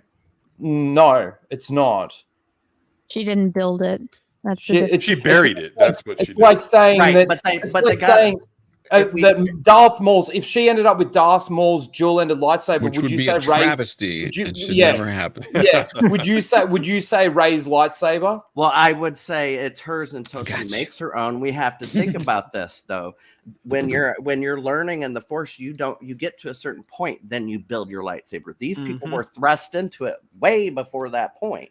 So, and they're given the tool that they use. If somebody gives me a weapon, right, to fight with and protect my That's your weapon. being, it's mine. You The know? reason why I think it was so inflated in regards to why it was such an issue was because she ended up with Han's ship. She ended up with Should have gone to Chewbacca. both the Co-pilot. lightsabers. Yeah, she ended up with Poe's droid. Like by the end of it, she just had and got given everything by the writers, not based on earning it in any way, shape, or form. But wasn't Luke given stuff by the writers too? Right. Isn't that what every Like character's what? given? Give me an He's example. giving- Give me an he's- example. he- Give me an example. He's given R2's droid by buying it, and all of in the prequels we understand why that happens and why How they're is there. you It's just just- contradicted yourself? He's not know. given it if he has to buy it, and he But doesn't. it's still the story. It's Right, just- what are it's the where odds story's that written. the What are the droids odds that go they to end up Tatooine, finding? you know? One at a What are time, the bro. odds that the droids go to Tatooine? I don't know. Maybe because Obi-Wan Kenobi is there watching over Luke, and Princess Leia was trying to find Obi-Wan Kenobi. Do you guys And- not know how storytelling? No, and then the one guy that buys them is Luke's uncle. Ironically, right? Wow, storytelling! Isn't it crazy? Yeah, but you could say the same thing He's about given it. That's not him giving Oh, that's no. things. Can I just Again- really quick? I just want to go back to what Star Wars Girl said. Everything is calculated, and it's just like everything's calculated. So is calling it Rey's lightsaber. It was for a reason. Yeah, That's and all. I don't disagree. You just can't have it both ways. You can't say one is calculated and the other wasn't. George Lucas very much calculated that they were going to that planet. The George droids Lucas are going to trying run to into tell a these story. people. Kathleen Kennedy is trying to exploit fans and destroy something and gaslight everyone. There's two very different objectives there. Can I George ask a also question? called Disney white slavers after he sold it to them. Well, Can I Yeah. ask this a question? And in this panel, how many people know like younger kids or have younger family members that watch Star Wars? Okay, how do they feel about the characters in general? Like I have nephews, they don't see any issues. They're set. They're in 8 Yeah, and 9. so my son went to the military 3 years ago, and we had a party before he left. You know, at the time he was just out of high school. Him and all of his friends were sitting out there barbecuing, talking, and somehow I got him on this topic. And they were making a lot of the points that we were like, hey, Rey does this and that, and it doesn't make sense. So, and I had never really talked about it, so they weren't biased from me. But just from that sample size, they were all on the same page. Now, And they're of all course, high school level, right? right out of high school, yeah. So I'm But saying you're talking like, young. younger kids. I'm talking about the ones where my age. So when I first started Star Wars, I was 5, right? Same when I here. first watched it. So I'm talking about the fact that the people that will grow up with it without any preconceived notions of anything in society, really. Okay, I'll give that to you. So my stepdaughter, she was about 4 when The Force Awakens came out, and she didn't care. And she likes all that kind of stuff, but she doesn't care. All kids like today is Marvel. They love Marvel. They love Guardians of the Galaxy. I honestly think Guardians of the Galaxy is kids' Star Wars now. But I mean, she's 12 years old now. And again, kids don't care. They don't care about Star Wars. If you turn it on, they will leave the room. All kids want to do right now is play with Legos and Fortnite and the Nintendo Switch. That's what kids like.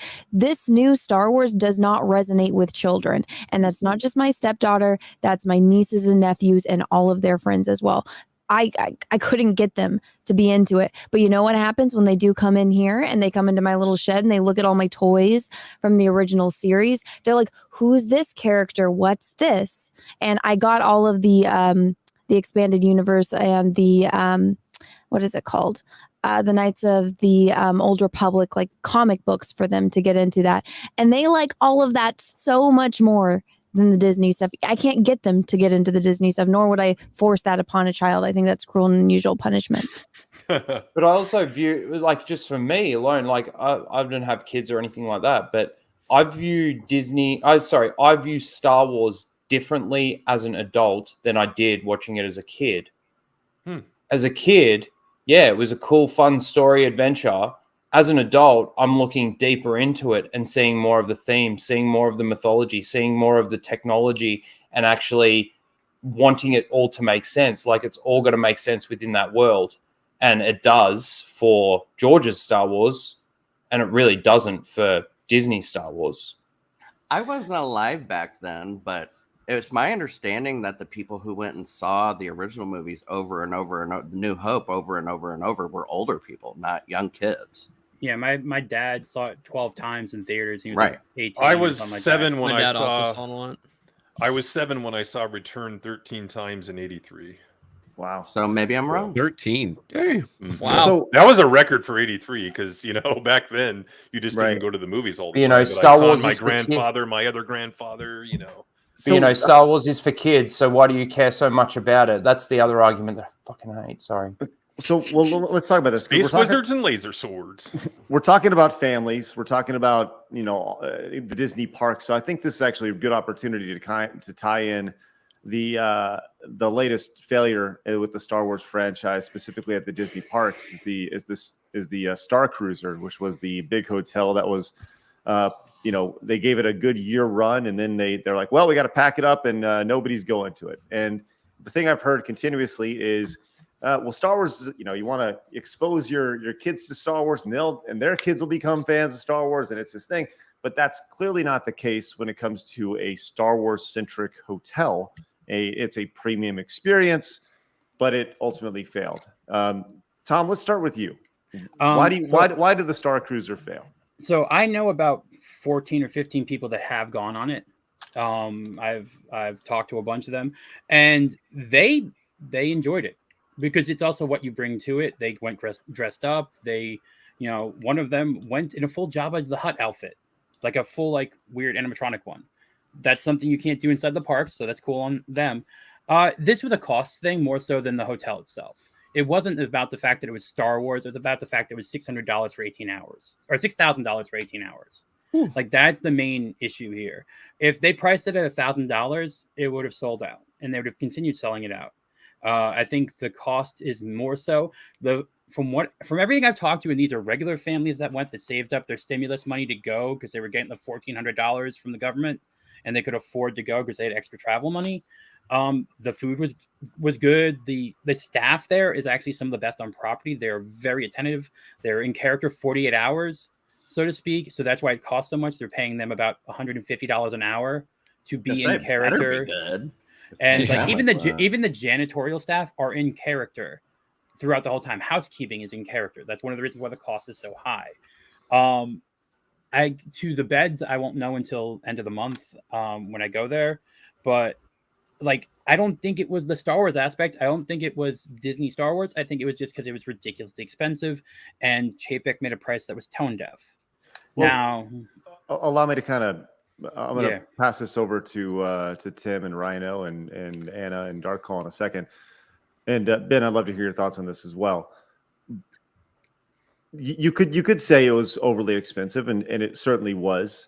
But if they charged $1,000, $2,000, I mean, they're literally just closing the whole thing. They see it as a lost cause, right? They're just shutting the whole thing down when they could have made price adjustments to it. So I don't know. I would love to hear Tim, your thoughts. Okay. So we all know the story. I hope you guys know about the 50-somethings. You know what I'm talking about? The guy that had worked, with Disney Imagineering said, hey, we wanted to do Mos Eisley. I was talking about a Mos Eisley thing in the early 90s. All my friends like, hey, wouldn't it be cool if you could go to like a Mos Eisley or something and walk around and dress up and all that? And, granted, they don't let you dress up at Galaxy's Edge, but to have something like that built on something that would have been real would have been awesome. Something that we knew, something we had a connection to. But no, KK, we don't want to make something for these 50-somethings. We needed something new. Well, why? If the old was good enough for us, it should be good enough for the new generation. Plus, to somebody's point earlier, the parents taking the kids would have had a connection to it, right? It didn't make any sense. And you see people out there saying it was a contractual obligation. How? They own the entire property, $4 billion, right? So I think that was the biggest reason that they failed, because they didn't use something people would have had a connection to. They tried and failed to create something new. They wrote novels about it. They had promos about it, all that type of stuff, but it wasn't something people looked at and said, hey, that's Star Wars. That was the major problem. I don't disagree with that. They should have used Millennium Falcon, hands down. Actually, it should have been in a hotel in Naboo. The weather in Florida, wherever for that. Dude, Naboo would have been dope, man. Yeah, they could have done that easily. Would have been beautiful. So so with that, it's a Ben. Have you been to the? Do you have a chance to go to the Star Cruiser? No. I honestly, the price is the biggest thing for me. I think if it had been a cheaper price, like $600 to $1,000, that would have been something that would have felt worth an investment. But the minute they announced that price, I was just like, there's no way in the world that I'm going to see that, because even it sounds $2,000 is right. attainable, I mean, right? It's right. It's something you can save for, right? And then you can go, but. And it's an experience that I think a lot of Star Wars fans would like to have. Like, I love that idea of an almost like role play experience that you get to do in real life, but it's Star Wars related. I think that's an amazing concept. I think that's a concept that they should have come up with years ago. But now, obviously, with how far technology's advanced and everything like that, it's something they can do a little bit easier now. I think it's unfortunate that they closed it down instead of making adjustments. I think that would have been their best option business wise. But then again, it's Disney and they're a multi-billion-dollar corporation who, and who knows why they do what they do. But yeah, I think it had so much potential. I think that's the best way to look at it. It had so much potential to be amazing. And I don't doubt that it probably was really cool, but having that price point that alienates the majority of your, community or your audience, that's going to be a hard pass. Unfortunately, people who can fork out that much money, it's a little different for them. They've got a different story. So when does it shut down? End of the month. Soon, right? Damn. No, end of September. So question. Wonder. Show of hands by the chat. Or show of hands from our panelists. How many of y'all feel that it is shutting down because of the price? I mean, I haven't been, but I would assume. How many feel it's shutting down because of the atmosphere? Well, an element. People live on credit. You don't have to be rich to go to that. People It's not. It didn't resonate with people. These characters that they've got there. Look at the. If you go based on the box office, let's just say, of the sequel trilogy, and how many people fell off Star Wars by the end of it, these characters don't resonate with anyone.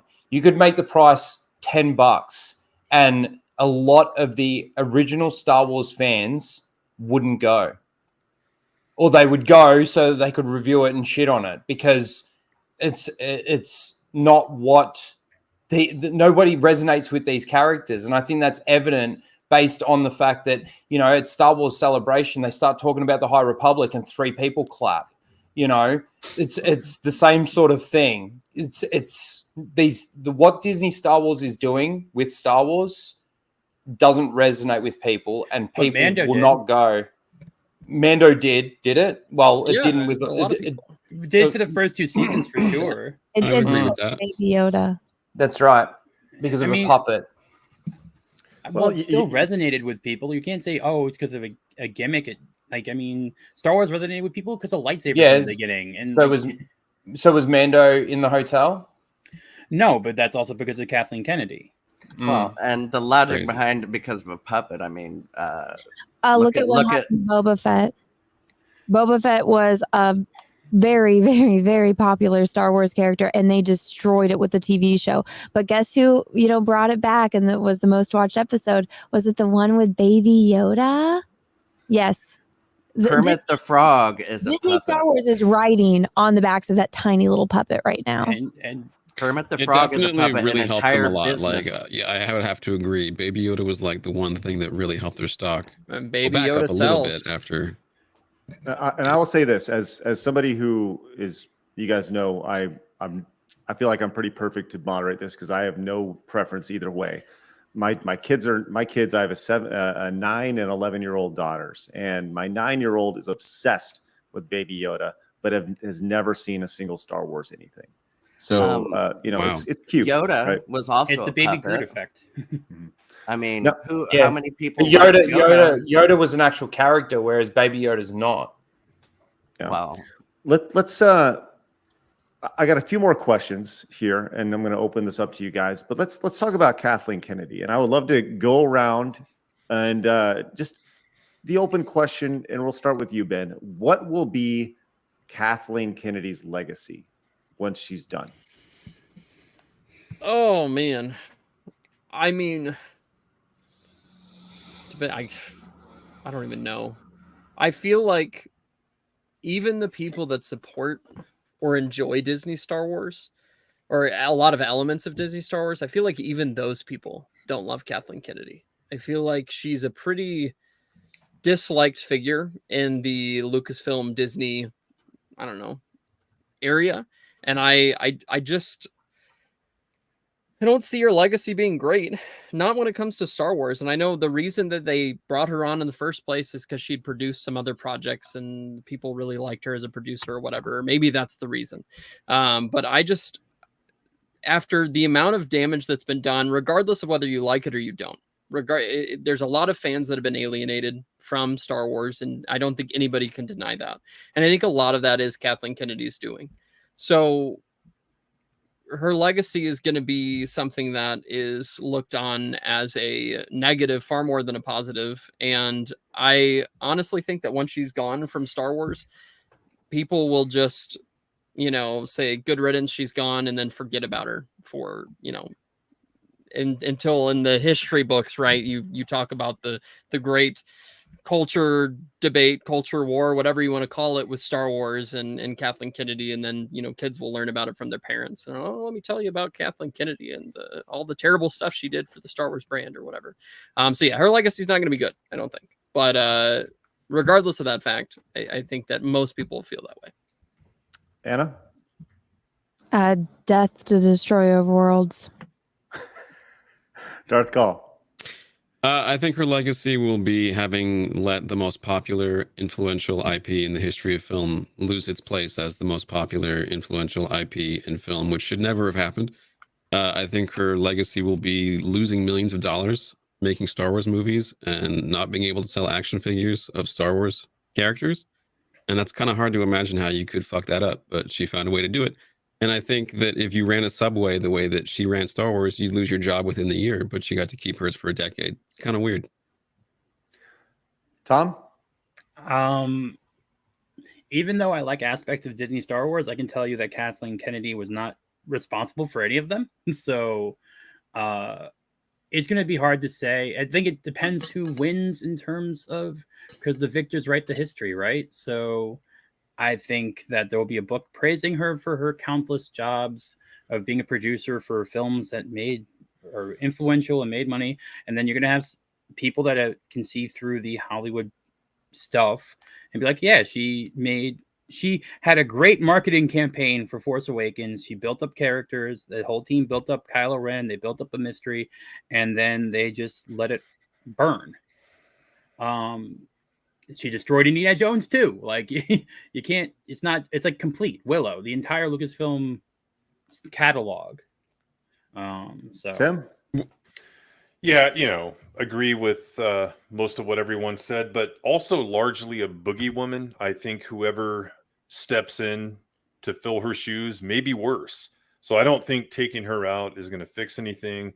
I think some of the people with the company right now in a creative position are probably worse than her. We won't name any names, but yeah, destructive, but probably not the worst that it could have been. Would you guys agree? And I don't know, like, I honestly don't know. Is she the one that primarily was responsible for firing Gina Carano? Like, was that her decision?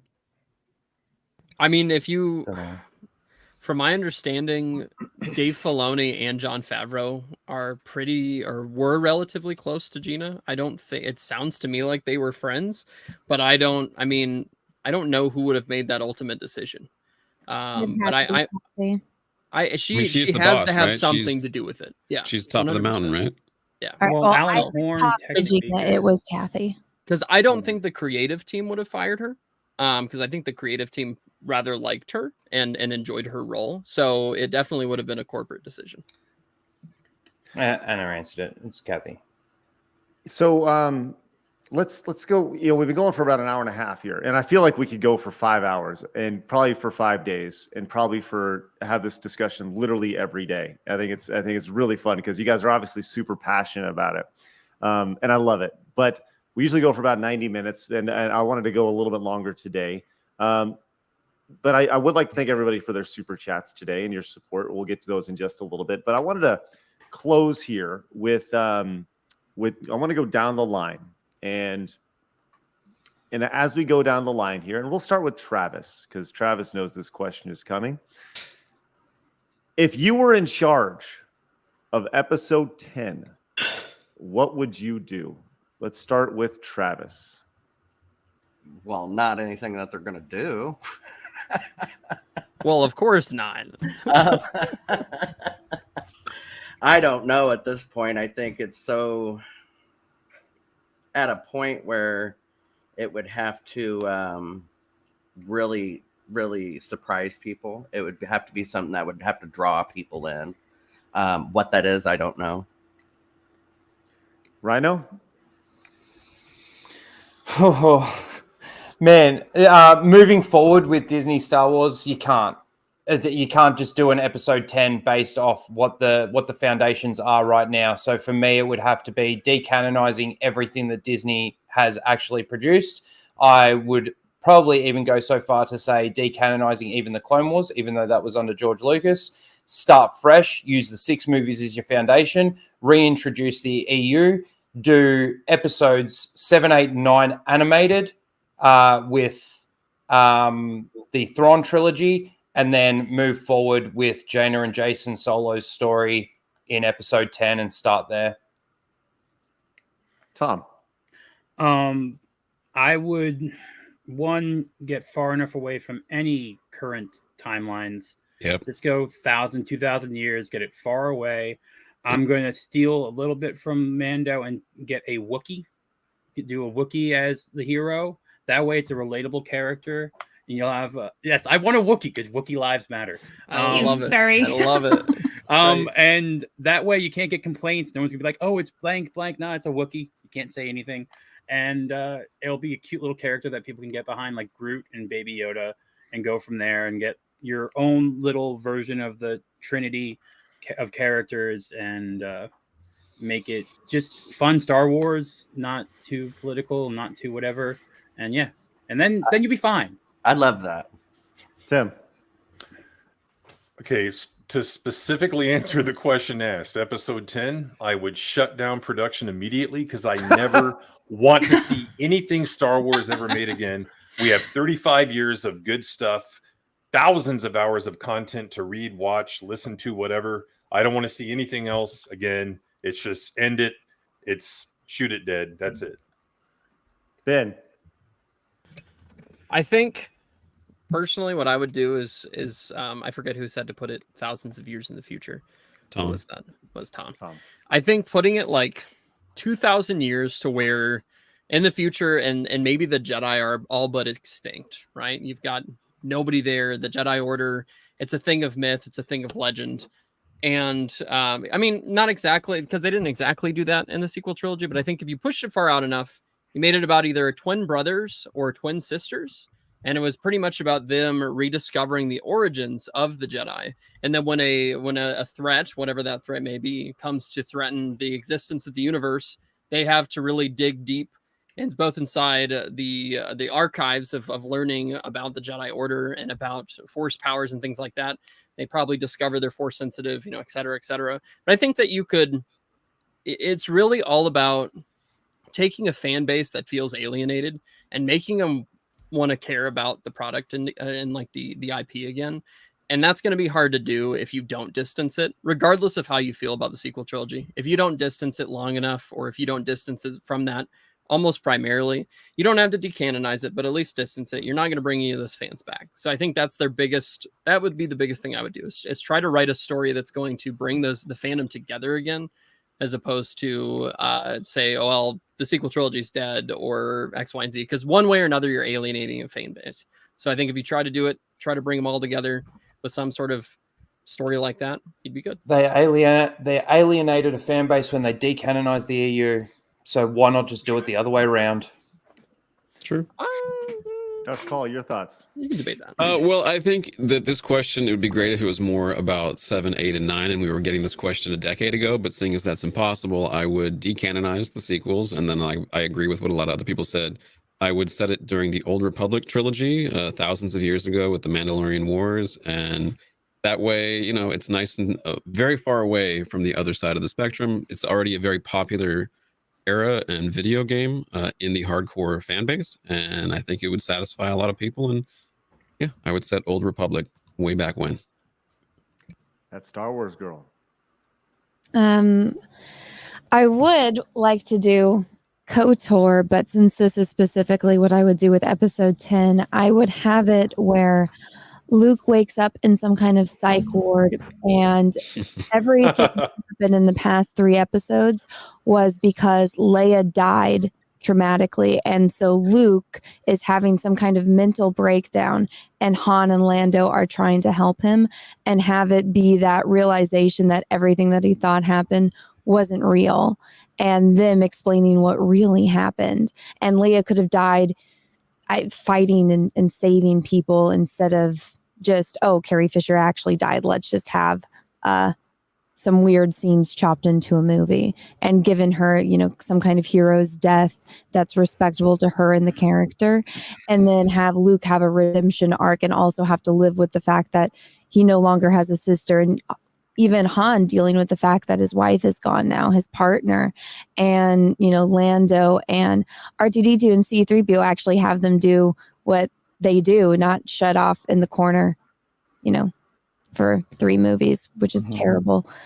And try to fix it. I would call up Terry Matalas. He's the man that, came in and fixed Picard season 3 and actually was able to give Star Trek fans a season that they actually deserved. And, was able to pay homage to all of the characters. And that's why that was randomly the 3rd season of a TV show that was failing. They showed the last episode in the theaters and it sold out everywhere. That's what happens when you actually care about the thing that you're writing and you're going to respect the characters and their legacy. So I would try to do something like that and try to fix it. Sorry, go on, Craig. Yeah, fire away right now. No, I just wanted to make a point in regards to sort of like jumping forward. Now, that's fine if that's what you think, jump forward 1,000 years or jump forward 2,000 years. Again, the way that I look at Star Wars and look into it really deep, just something, for example, like them changing the way certain elements of Star Wars works, the rules around the universe, like hyperspace, for example. You've got hyperspace skipping. You've got what they changed throughout the elements of the movies that they did, throughout the episodes of television. When Mando goes from one planet to another planet, it's instantaneous. He's there. It's teleportation, hyperspace. There's no travel time. And if there was, he'd be pretty uncomfortable sitting in that N1 starfighter for, a week to travel from one end of the galaxy to the other. So they can't actually do that. And I'm not saying that we sit there and we watch him travel for a week, but there's got to be some sort of time that takes place in that. And then you jump forward and, yeah, you could tell a story and that's fine.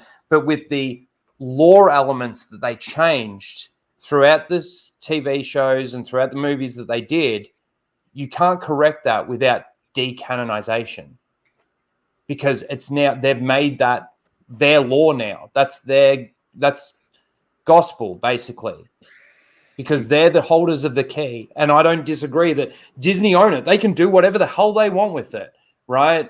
But I Wouldn't it have been nice though if they had respected what came before. That's what I mean. You know, yeah, it'd be But nice. see, it's like I made the point earlier in regards to the tracking fobs. Like nobody, and I still throw the question out there. Can anybody actually answer me how a tracking fob actually works and what it's actually tracking? No one can, because they haven't actually explained it. Now they could come out with some sort of explanation, just the same way that they did with the Force downloading the Force abilities for Rey and all of that kind of thing. But like, you know, DNA doesn't transmit a signal for these tracking fobs to detect. So what actually is it? You know what I mean? But nobody can answer that. And like I said, you can't move forward now with the laws and the rules and everything that they've put in place and disrespecting the past without decanonization. Let me just add really quick that if you have to write books to explain the movies you wrote, that's not a good sign. No. This is a question I have for everybody, and I don't really have an opinion on this. Do you guys think if they do make more movies, they will call Force users Skywalkers now? Not They at all. better not. No, I hope not. They're not gonna do that. because then they have to pay George Lucas. So no. Yeah. You know, I actually think that plays into a lot of things. I think It the does. reason they didn't use the Millennium Falcon or whatever in Disney is because I think Royalties? when they sell a toy, they have to pay George Lucas a percentage on every toy they sell. I think. You know, Mickey didn't like that. Oh boy. I mean, so let me finish with this. One of the things that I've heard continuously throughout this is the idea that the writers don't care and or don't know the material, right? Do you honestly, in your heart of hearts, really feel like the people who are writing these movies don't care about Star Wars? I don't think or so. don't know? Yes, At I least don't based think off they the care. sequels, I don't think so. And I think if you're the director of a Star Wars movie, which is one of the greatest privileges you could ever be given, and the person that originated the role of Luke said, "Hey, you're fucking my character up," maybe you should listen to him at least 1% instead of just going, "Sit back down. We're giving you millions of dollars. Shut up, Mark." If I was directing a Star Wars movie, which would be amazing, and the guy said, "Hey, you're ruining my character," I'd be like, "I'm so sorry. Let's talk about that. Let me at least listen to your perspective. Maybe we can work something out, because I don't want to ruin your character." Anyway, that's my You answer. can be you can care and still have a huge fucking ego and think you're right. 100%. So I mean, they may care. I don't know. I don't know them. You know what I'm saying? But they probably also have a huge fucking ego. I think it's pretty evident that the people that they're employing don't actually care about Star Wars. When you look at Tony Gilroy, the writer of Andor, what was his opening statement? "I've never cared about Star Wars. I'm not a Star Wars fan. I don't care about it." Forget everything you thought you knew. That's right. Forget everything Yeah. you thought you knew. Then there's Leslie Headland, Harvey Weinstein's former personal assistant, comes out and says, "Oh, what's your favorite Star Wars movie?" "Oh, I don't have a favorite. They're just all the Star Wars. I love all the Star Wars." It's very evident that the people that they're getting don't care about it. And the ones that used to care about it, like the Filonis, actually now are indoctrinated, I'm going to say, by the Kathleen Kennedy bullshit that goes on over there, because he's come out and said, "Oh, so what's so wrong with being female?" at his female conference thing that he did. And he's obviously, excuse me, he obviously doesn't care about the canon that Disney has even created. He doesn't care enough to even keep that, the continuity of that in place. And I think that's very evident based on what the example I gave before, from the Ahsoka novel to the Tales of the Jedi animated stuff that he did when it's even his character. And also the fact that George Lucas said Ahsoka needs to die at Order 66. And he goes, "Oh, good. George doesn't own it anymore. I'm going to do whatever the hell I want." I think it's hard to argue that they care about Star Wars when you're going to buy the franchise, then you're going to announce to all the fans, "Yo, we're going to make a new trilogy, Skywalker trilogy. It's going to happen. Yo, we recast Mark Hamill. We recast Harrison Ford. We got Carrie Fisher.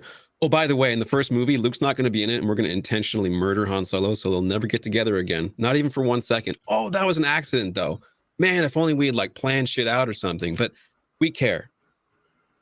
Yeah. Spoilers, by the way. Bullshit. One sec. Sorry, guys. Danny came in with the 199 super chat. Says Kathleen Kennedy ruined Star Wars, especially The Last Jedi. Thank you, Danny. Appreciate that. Steiner Math came in, says State of Star Wars is it's burnt to ashes, mocked and pissed on by Kathleen Kennedy and her minions, and the only thing genuine coming out of Lucasfilm is disdain for fans. Thank you. Appreciate it. I'm glad he said and her minions, because again, there's a lot of people in Lucasfilm right now. If Kathleen Kennedy was to be fired tomorrow, that ain't fixing anything. Yeah, we'd all be happy that she's finally gone, but it ain't fixing anything. The Acolyte will still come out. The Lando will still come out. Like all of these shows that they've been working on will still come out. And it's like Tim said, the next person that comes in could be just as bad, worse, maybe a little bit better. You never know. But it's not just her. I didn't answer that question about what I thought her. Neither did I. She would be known for in the future.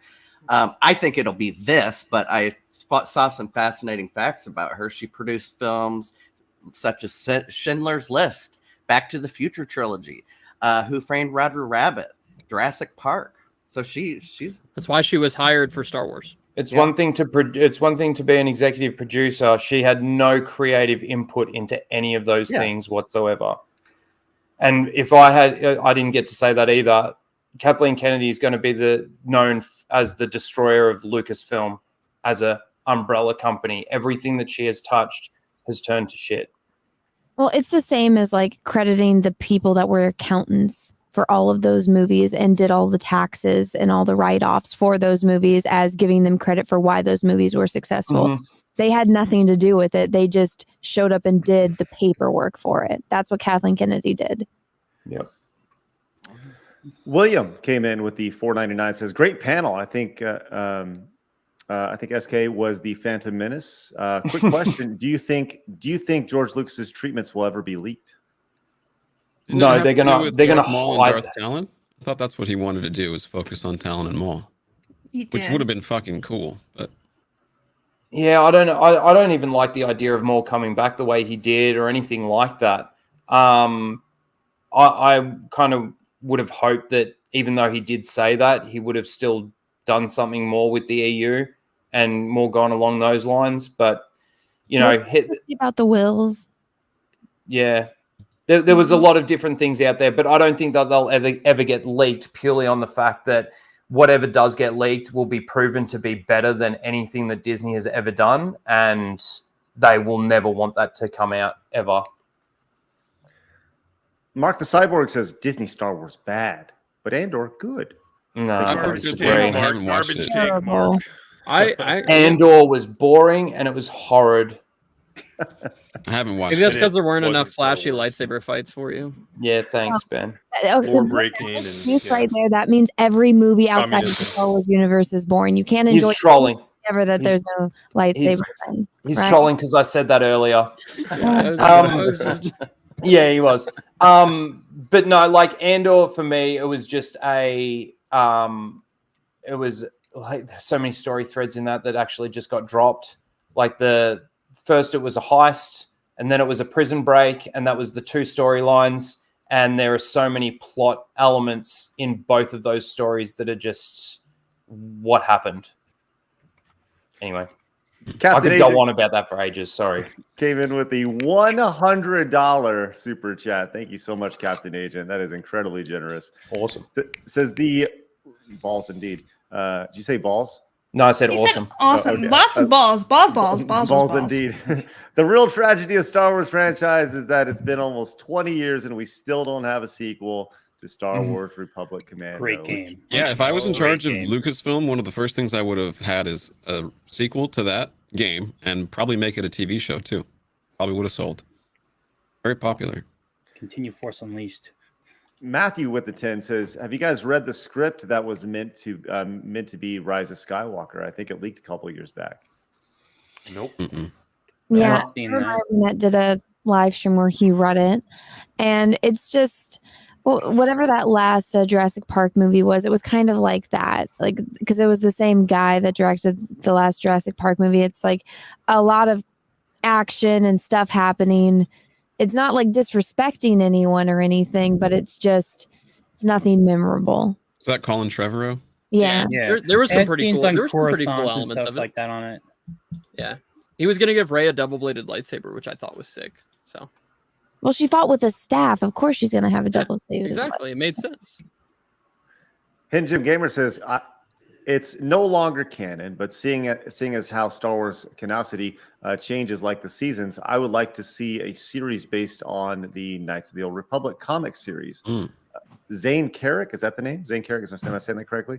Went from novice to badass over 40 issues. Thank you, Hidden Jim Gamers. Very nice of you. Awesome. Are you guys familiar with that?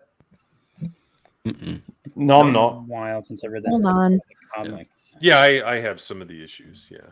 But see, this is the thing. The EU was so rich of stories. There were so many different stories that you could have adapted. Yeah, he's talking about this. Yep. Oh, nice. Let's see it one more time. Oh. Ties in well with Tales of the Jedi, the real There we go. Tales of the Jedi. The real Got it. tales, yeah. Love it. Awesome. Matthew came in and says, I think The Force Unleashed should have been the prequel. I think it has a better story. Nah. No. No. Wait, what? Force Unleashed. Force Unleashed is it's fine. And Literature Devil came in and says, I like up, the Lit? comparison. It says, kids just have, quote, no issue with Disney Star Wars versus kids loving old Star Wars for decades. These reactions are not the same. Correct. Yeah. I mean, the thing that got me into Star Wars was it just playing on TV every holiday. It's on So TBS I all the watched time. it, every holiday. I would watch it over and over and over, And Clemson came in with 10 gifted memberships to the channel. Clemson, greatly appreciate that. Nice. That's awesome. Sal says, new Star Wars merch don't sell. They're rotting on the shelves. Sal, thank you very much. Tom, your thoughts on that? I will say they had to actually start discounting lightsabers inside the parks, which was not a thing for the first 4 or 5 years for Galaxy's Edge being a thing. So they're now 30 to 40% off for some hilts, not all of them. Well, and sorry, go ahead. Yeah, I was going to say, Tom, I will say that Upstream Reviews Substack, and I think Bounding covered this a few months ago.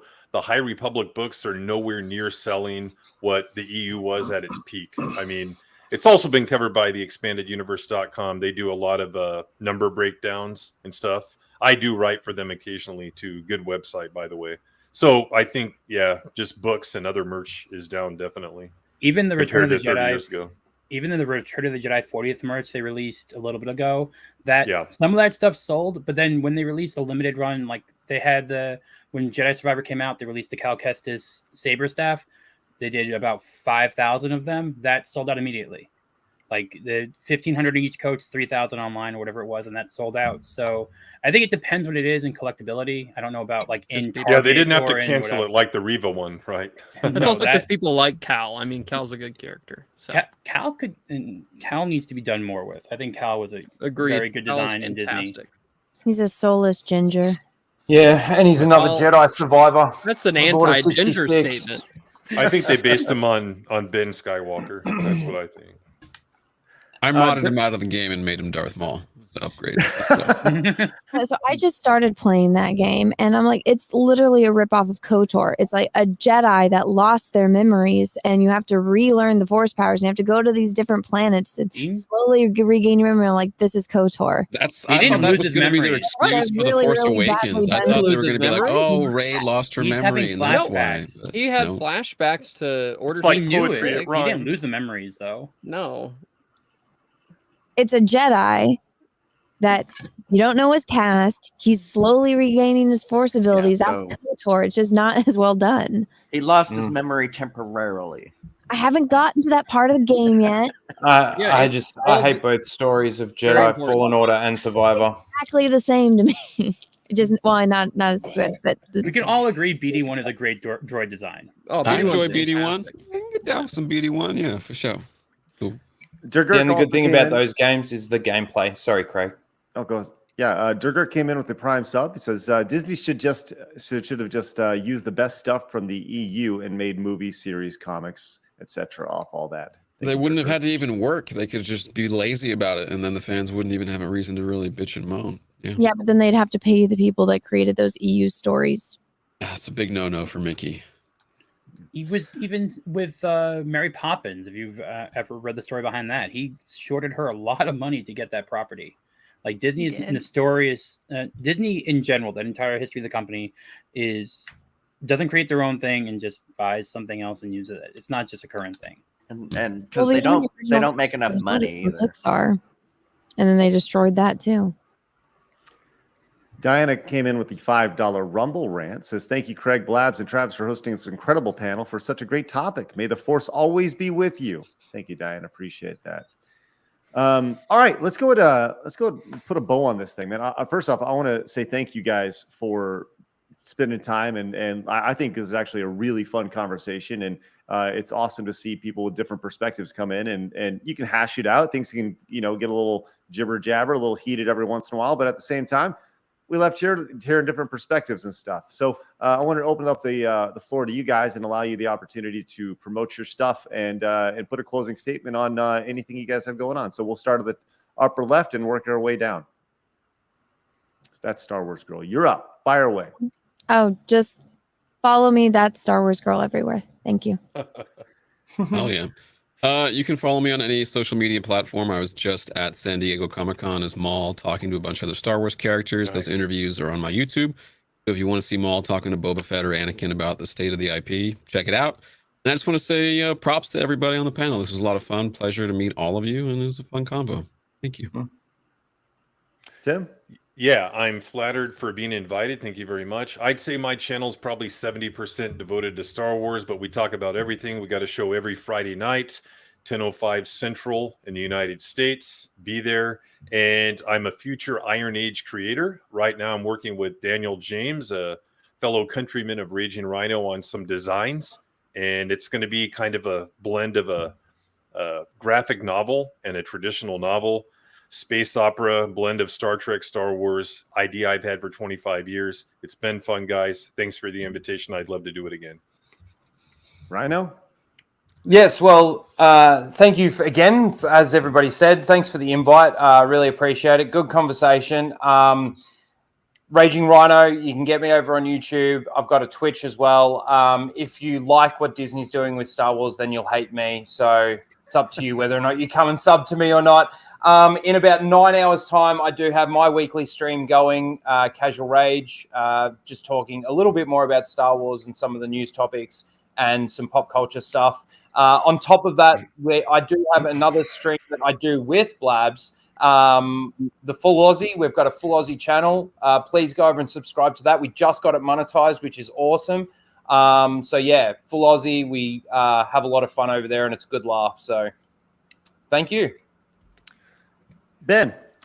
Yeah, I want to say thanks for you guys for inviting me to the panel. It's been a lot of fun.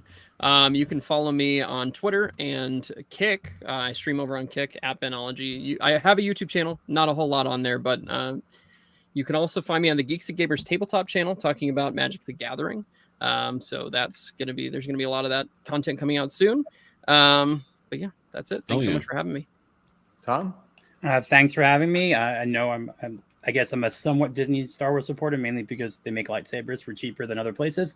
But I'm normally in the theme parks. I'll be in Epcot today. Food and Wine is kicked off, so I'm going to be trying some pickle fries, I guess. And they have a pickle milkshake.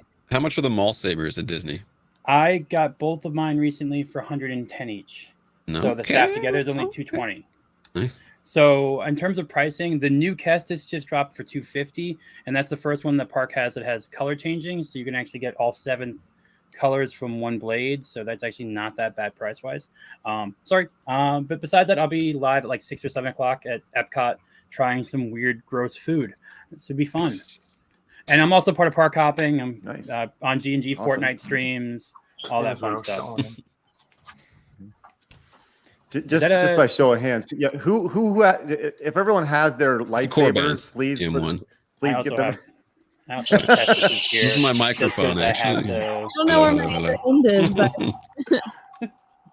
everyone have a Maul ready or something? Like you got it. He's the most popular. Come on now. Maul, baby. Oh, I like that Maul. Yours is by doesn't want to turn on. Both of my Revens, but they're inside. I've got I have a Revens. saber. But are they got purple? I got Revens here. One's purple, one's red, but they can change Nice. to all the colors. I've got Palpatine's cane. That's what I have. Yes, Hell you yeah. do. That's dope. Because I always see people with Revan lightsabers and they're always red, and I'm like, they're supposed to be purple. I've got The Hasbro one is the purple. blade I've got. You Red. can do purple and red. Yeah. Obviously. At That's the same sick. time. That's sweet. Awesome. Well, look, guys, you guys have been spectacular today. Thank you very much for your time. I'd like to remind everybody that coming up in about 45 minutes, we'll be back live again. As today is the day I beat Mario Galaxy. I don't know if you guys have played Mario Galaxy before, but I'm playing through that. And today I'll be beating it. Probably take about 60 minutes, maybe 90 minutes. Hopefully everybody can come on and come join us then. And make sure you guys go subscribe to our new Side Scrollers Plays channel at Side Scrollers Plays over on YouTube. And of course, if you guys are watching us over on Rumble, as we grow consistently over there, make sure you guys hit the follow button as well. Greatly appreciate all your support. And thank you again to our wonderful guests for showing up today. If you guys are tuning in, hit the thumbs up button as a way to show appreciation. And we'll see you guys later on. Remember, people are going to try to keep you down. Don't let them. You guys got a goal. Go get it. See you guys later.